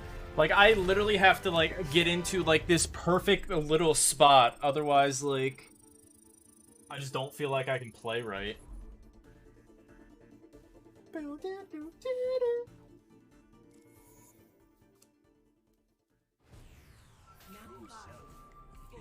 Why do they always start me on Zen? I mean, it's not like I'm complaining. I like Zen. Of course I get the AF curve first. Hanzo v Zen, and oh my god, the logs are about to... Oh no, the Zen's...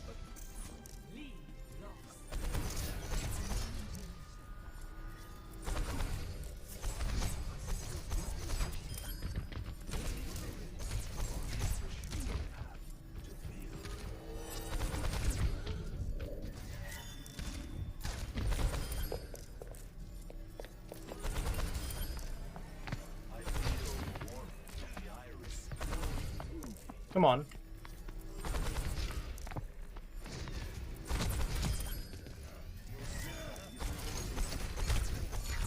Of course, I can't aim as soon as I get launched in the air.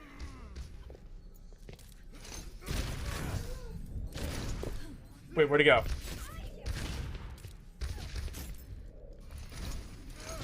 Fuck, dude, I can't aim.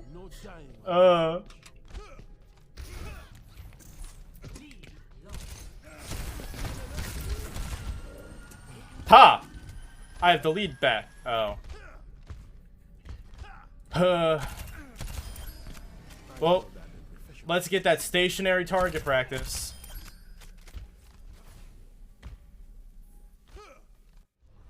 Never mind, I got a game. I just can't fucking... I can't fucking, what's the word I am looking for? I can't play. Why no restaurants? I told you, I don't like dealing with the fucking noises and people. I'd rather just get takeout, come home, eat it by myself. Fuck all those people. Night market, night market, night market, night market. I mean, I kind of did lose us that first point, but like... Come on now, Anna was already dead.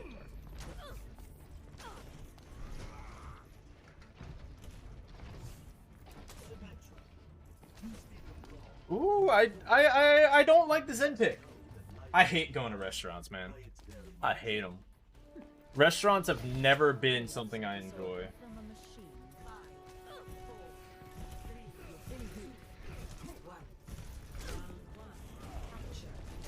Take TP.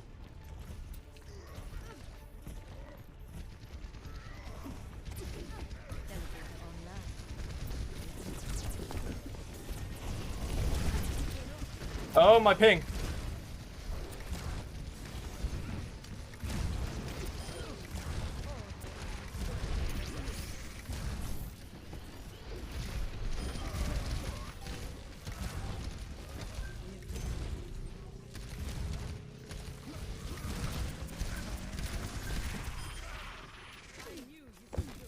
Don't let the Mercy out.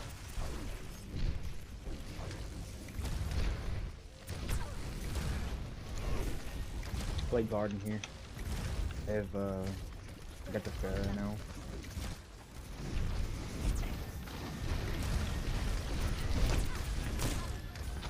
Let him in, let him in.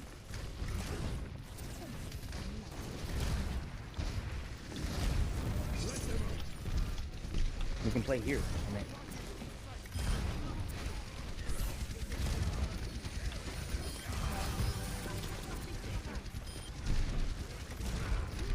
Where's that soldier at?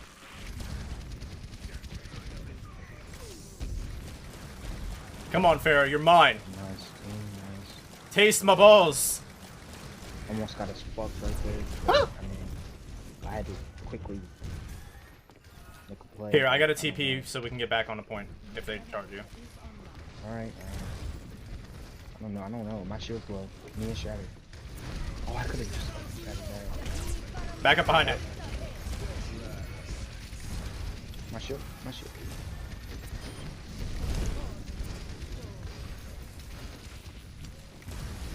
Yeah, Shatter, watch out.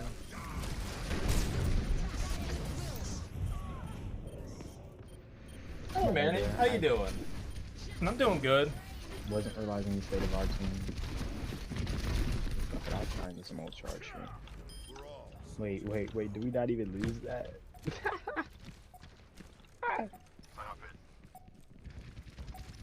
McCree, what are you smoking on, brother? What? Man, he's trying to climb out of here. That's crazy, McCree. Like.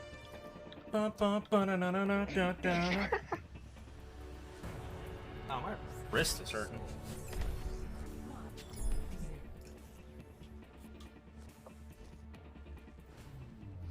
I don't even think he died.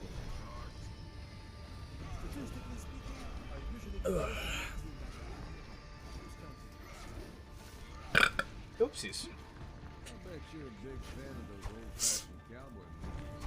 Yeah. Yeah, you work at a grocery store, yeah? Fucking they are fucking horrible to people at grocery stores.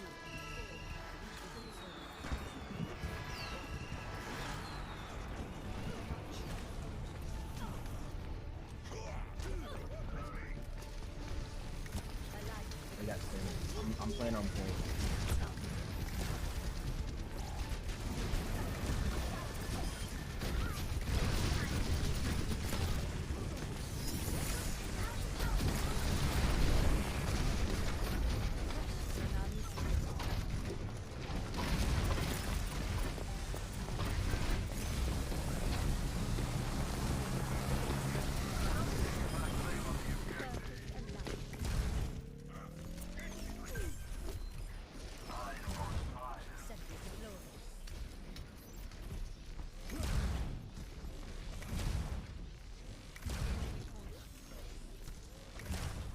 They still have Sim, so watch out. I got a TP back to point for you, Ryan.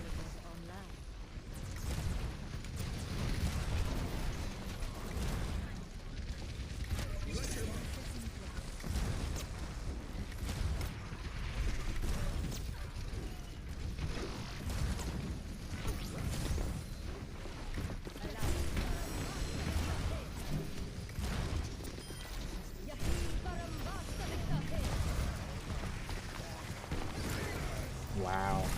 Baby. I didn't even need mine.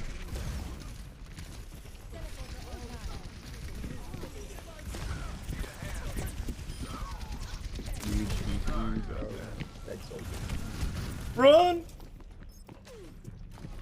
Soldier's in the server room. He's high ground, high ground, high ground. He's got Shatter. Soldier's gonna be up above you guys, yeah. I think they're just giving up. He's one shot. What are they doing? I think they gave up. They might be waiting for Soldier to get ult and then come from behind. What are you? Oh shit, they're touching. Oh wait, yeah, I don't know what they're doing. Their line's throwing, dude. Their line is throwing. Oh Next year will be 10 years. That's crazy. I'm at 4 where I work so far. Play the game, bro. Come on, brother. I'm in the middle of the game. have him show you then? No. I have to. No. I'll be out in a second.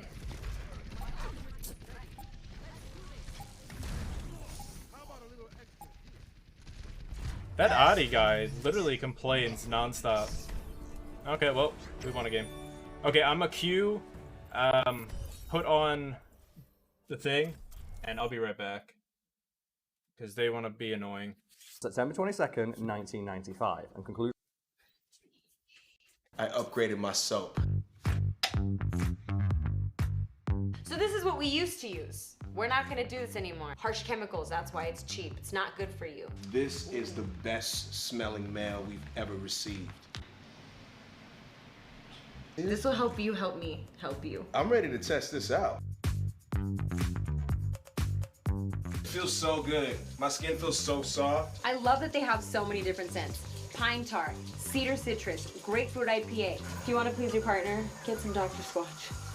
On the same channel on Okay, May 17th, I didn't mean to 1996, make you guys watch that consisted random of ass Old Spice 24 shower scene, episodes. but Season hey, 3 it works. introduced the Syndicate, a powerful covert organization covering up the existence of extraterrestrial life. They would remain a primary antagonist up until Season 6. The abduction theme of the mythology arc concludes at the beginning of the season, with focus shifting to, and I quote, the black oil. And I'd like to start with episode 1, but it's the conclusion of the previous season's cliffhanger.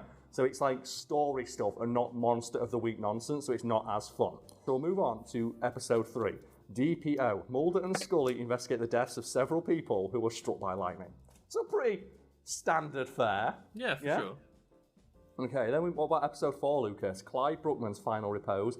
Mulder and Scully receive help in the murder case from a reluctant psychic. Oh, God, no.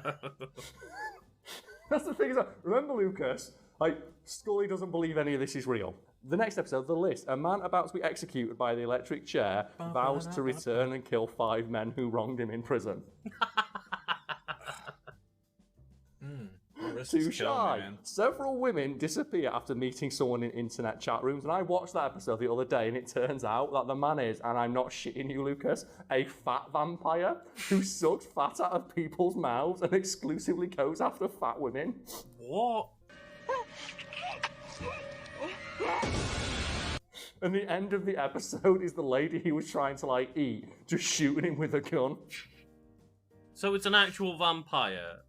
Yeah, Lucas is a fat vampire. But he's sucking fat off people. What the fuck? Yeah. Episode 7, The Walk. The astral projection of a soldier begins killing several people around a military hospital in search of revenge. Holy shit. Actually, Lucas, there's always a logical I'm explanation. not gonna lie, I kind of want to do 1v1 arenas right now. I just want to play a little bit.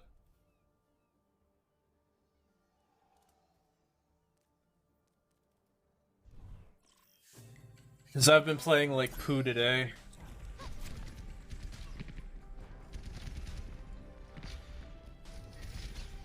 I don't like playing like poo. It's not something I enjoy, you know?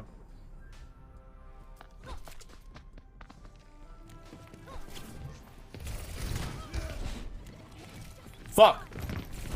Fuck! Oh my god.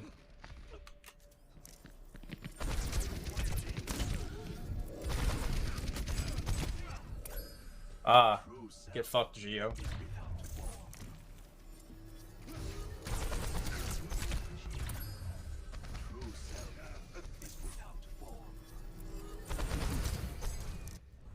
You're lucky, Gio. Actually, I don't even know who that was.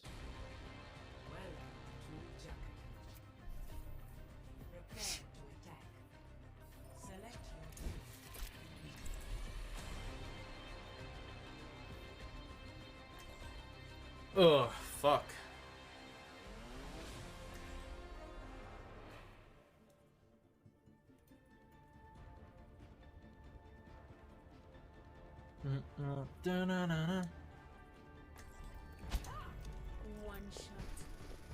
Yo. We about to have that Genji on. Yo, what's up, my dude? Not much. Mike sounds beautiful, man. I love it. Yo, does mine sound Appreciate good? you, Matt? Maggie. Is my mic good? Yeah, yours sounds good. Yeah, you're good, bro. I was against you last game, Genji. My team is insanely tilted at the end. I hope their hog was mad. He was funny. He was like the best player on our team. He was carrying us. That's because you just do dumb shit. We wouldn't punish him at all. Yeah. I mean, he was like shitting on your ball. Yeah, true. My ball was hella chill though. Widow's to the right.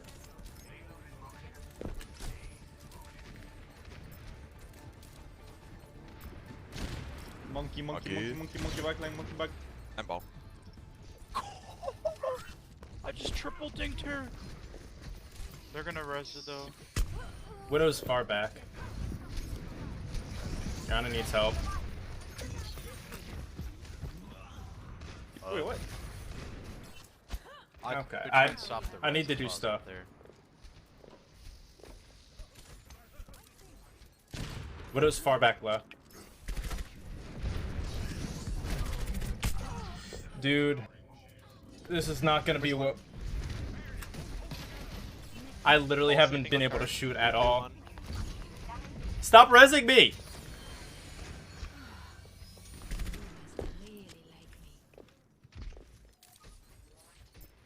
She's one. You should have stayed What the fuck? The mercy went through my foot.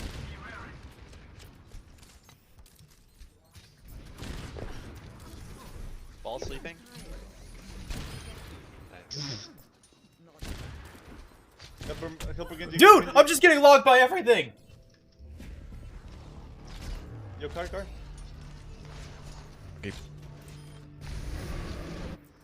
You should not have even been able to see Yeah, I'm me. getting res and we can nanoblade if you want it. Cancel low. Oh, never mind, I'm dead again. We get the car.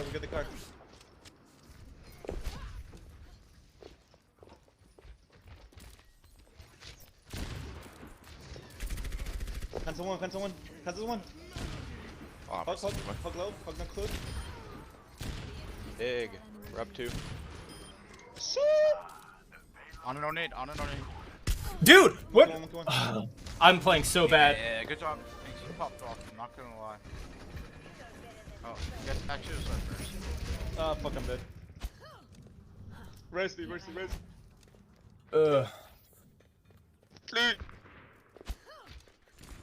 No one can hide from my sight. Yo, what the fuck?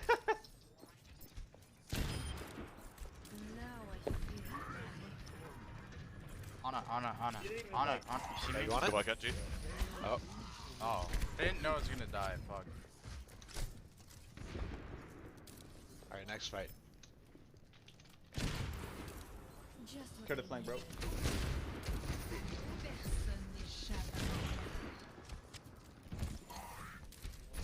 And then Nick.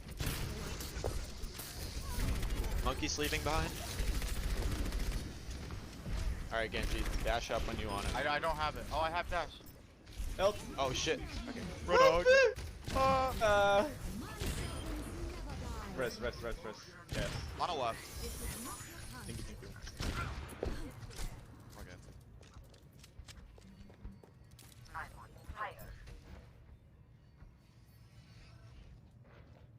I'm getting the fuck out. Are they gonna contest?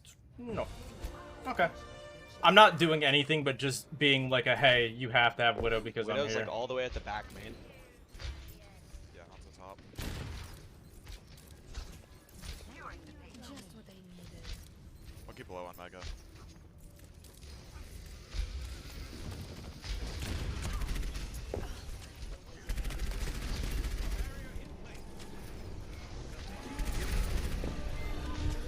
Dude, I should have walked forward.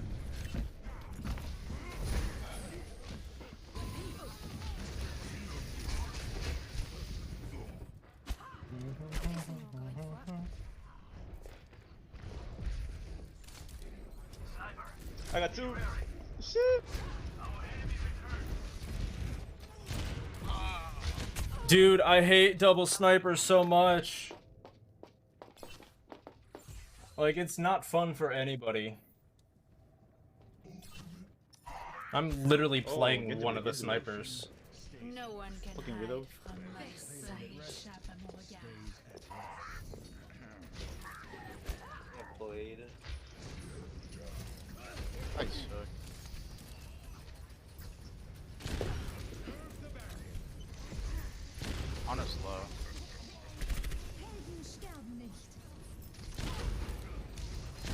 No rest, no rest, no rest. Don't let them rest.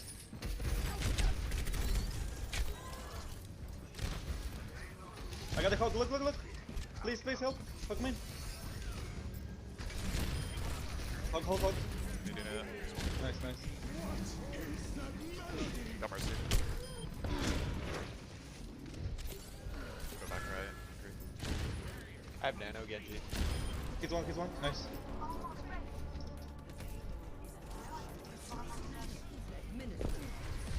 Oh, I fucked better hook up. Help our monkey low, monkey low. Monkey's low. Monkey one.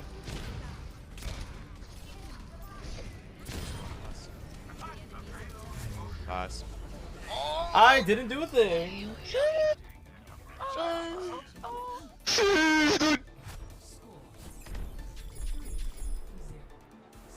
Dude.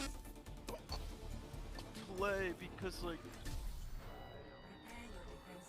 Watch me shit on their after this play. That shit was noisy as fuck.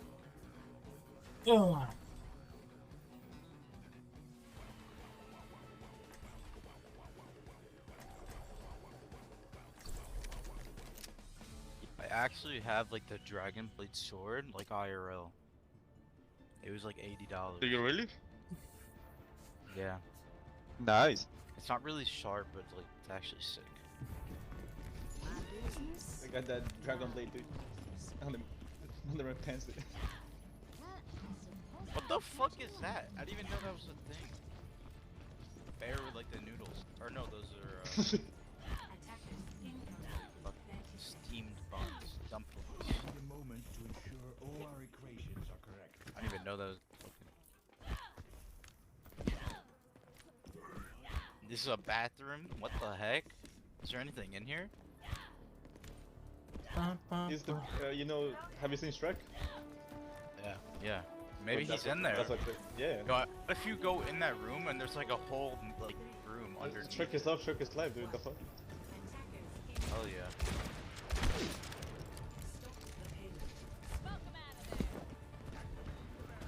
Can someone put on some Smash Mouth? Yo, That'd Widow be down. great.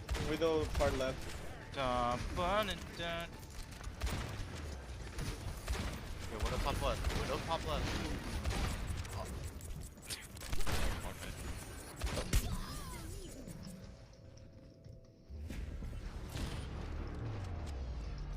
Green of flash. This fucking cock. Yo, put your shield up, my G. My shield was dead. Hey, why you didn't call that? Yeah, we kind of Will lose help me, this will point. help me.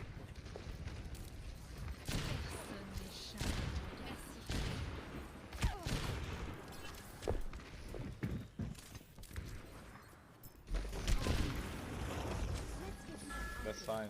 That first point sucks anyway. I could nano someone to Touch, touch, retest. touchy. I'm coming hard. Dude, I can't even see the Widow.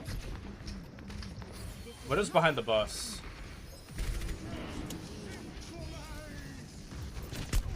Okay, that Widow's gotta be fucking walling. Get the hug.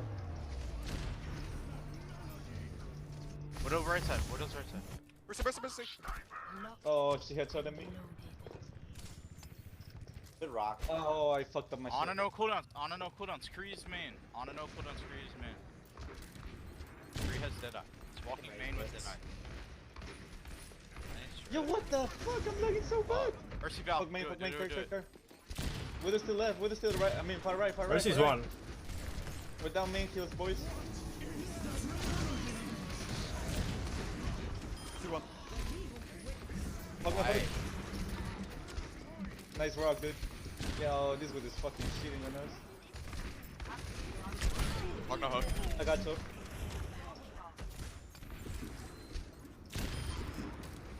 What up, ball? Nice shot, Widow. Nice shot. Mercy's one. No one. Hug one. on my Shit, I'm one. Widow's still behind. This Widow Mercy, is Mercy low, so Mercy. obnoxious. No. Don't give up. Don't give up, Bull. Get me three right now, boy. No. Ah, no. ball, come on, dude. You're supposed to get 5. My bad, my bad. Widow is destroying me. Are you liking it? No. Yeah, you You're not into into that that shit? shit? Not into that freaky shit? Out of that spider shit. Okay, the Widow has to be fucking walling. Fuck, there's that with him. Yo, rest. Yeah, Mercy, kick the Hog trust, back yeah, on rest. through you, hog, behind you. No, he got healed. What a fucking fuck, bro. Versus one, back on through. Okay, that Widow has to be fucking walling. One gets saved twice, boy. Yeah. No shield. Win got shield. Oh shit, you died. Yeah, that Widow is extremely suspicious. Yo, somebody do something, please. Oh, we got Nanoblade coming back. Alright, regroup. They're pushing you so hard in there, holy shit. Hey, yo. Okay, dude. Yo, Nanoblade as soon as you go. Yeah, I'm ready, Genji. We gotta go.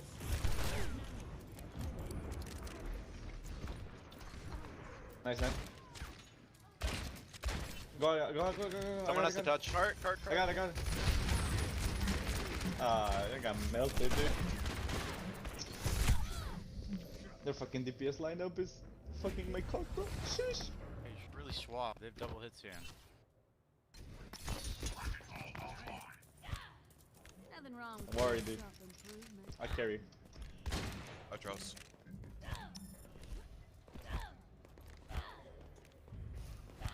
Okay, they're all. Hey, yo. They were all. Yo, go kart.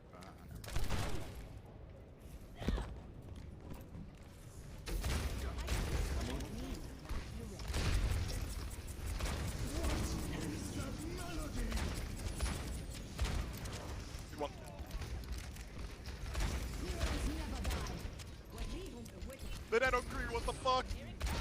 They nano the Cree. Kirk. Nano Cree. Reload. Left. He's running away.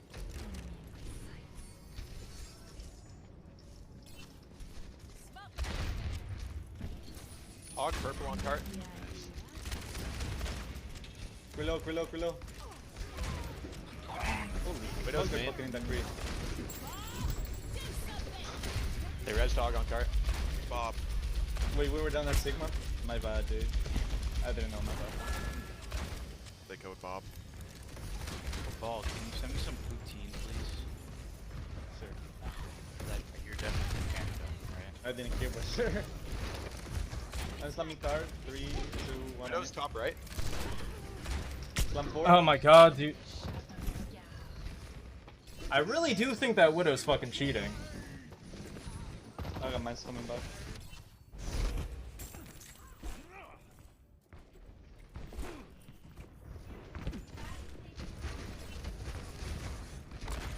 Everyone.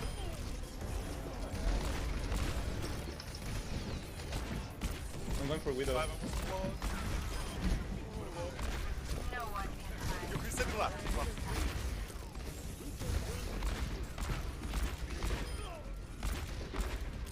Widow's below. Come get her, dude. Like, their killers are protecting the fucking Widow like it was a baby. The Widow's also hitting shots that they shouldn't be able to. Let me know when you want Nano Ball. Alright. I fucked up my rollout, I'm dead. Sick one. Watch out, Hog up top. Fucking in. Just another Sigma, dude. Yeah, nice. That's main. No main. Careful. I got point. What the heck? She just walked at me,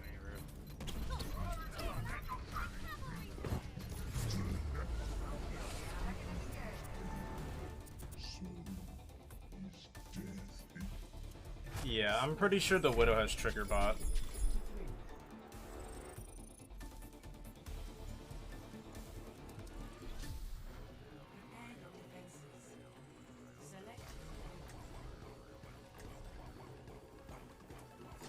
Like, almost 100% sure the Widow has trigger bot.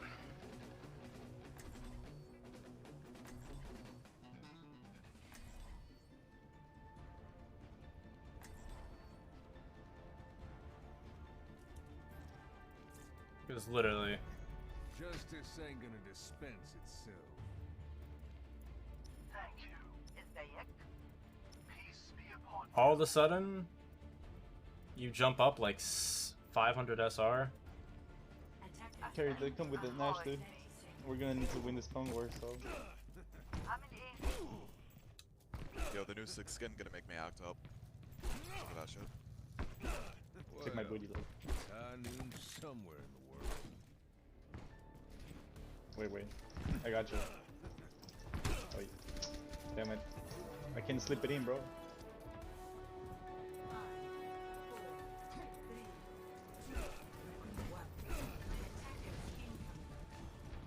Ooh, I got one.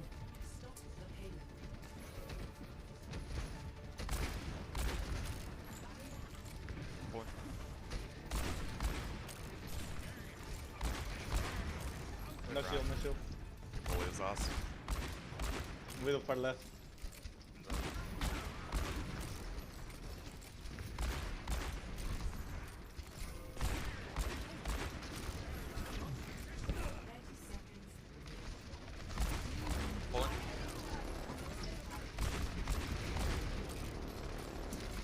Watch out, don't play left side, don't play left side. Widow's holding main. What?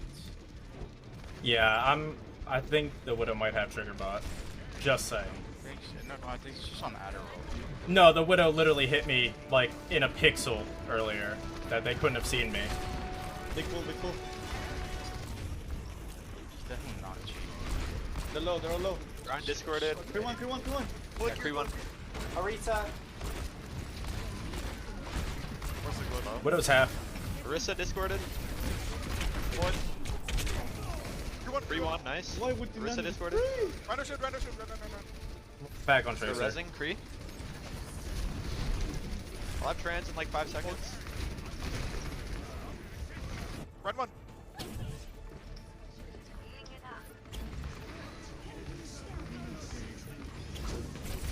Run one.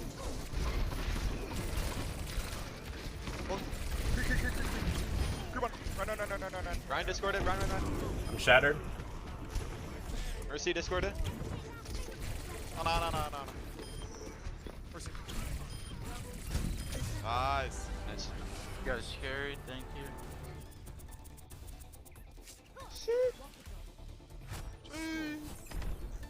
Shit. Oh. It's good.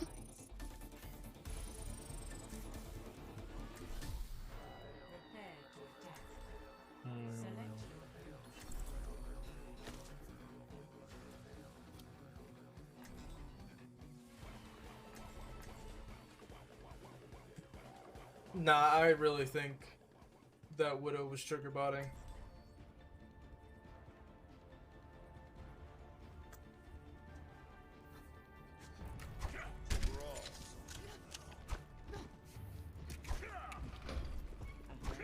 Quit screwing around and get ready to move. Ugh. Attack commences in 30 seconds.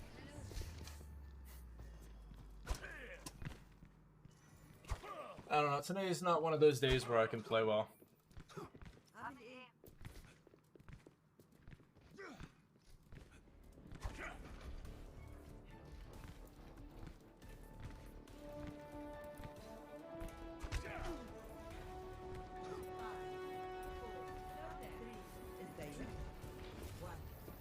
Cancel.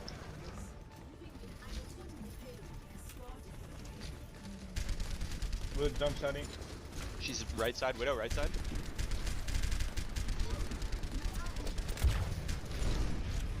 Rhino shield. Oh, big anti. I want an anti. Big damage.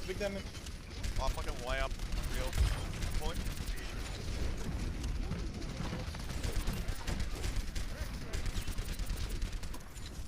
Point. Widow's back main, behind the cars.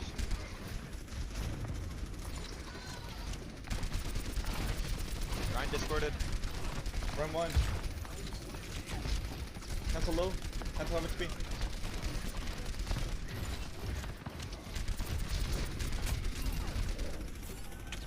Runs one.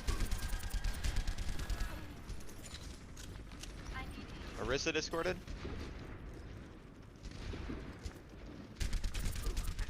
Watch out, soldier. What? That arrow curved. Hanzo top right. We don't know Venom.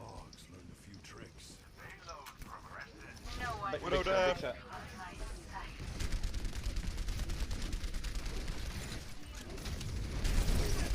Ah! Ooh, they missed it, nice. Go fast, go fast. Go! Oh fuck! They have dragon, they have dragon. Orisa, Good Orisa, point, Orisa. soldier. Orisa, You're Orisa. big, soldier, you're big. Soldier, you're big, soldier, you're big. No. There's still high ground. Just kill the Rhine, and then Widow can't do anything. She'll have to drop and she'll die. Shot arrows then or something. Yo, fuck this bitch. GG, thanks for carrying. Yes, sir. Nah, Let's GG. go! GG. Okay, I gotta see that again. Because that was super fucking suspicious.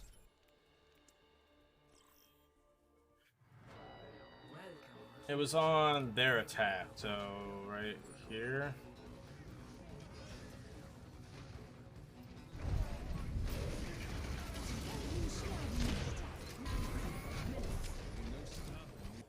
Back here.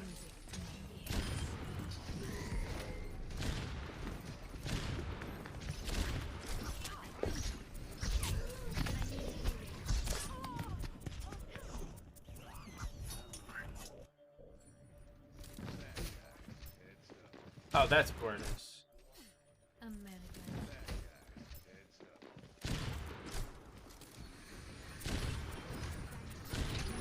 No, it's...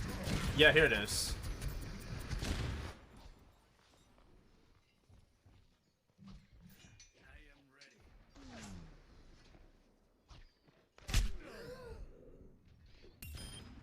Yeah, trigger bot. That Widow was definitely cheating.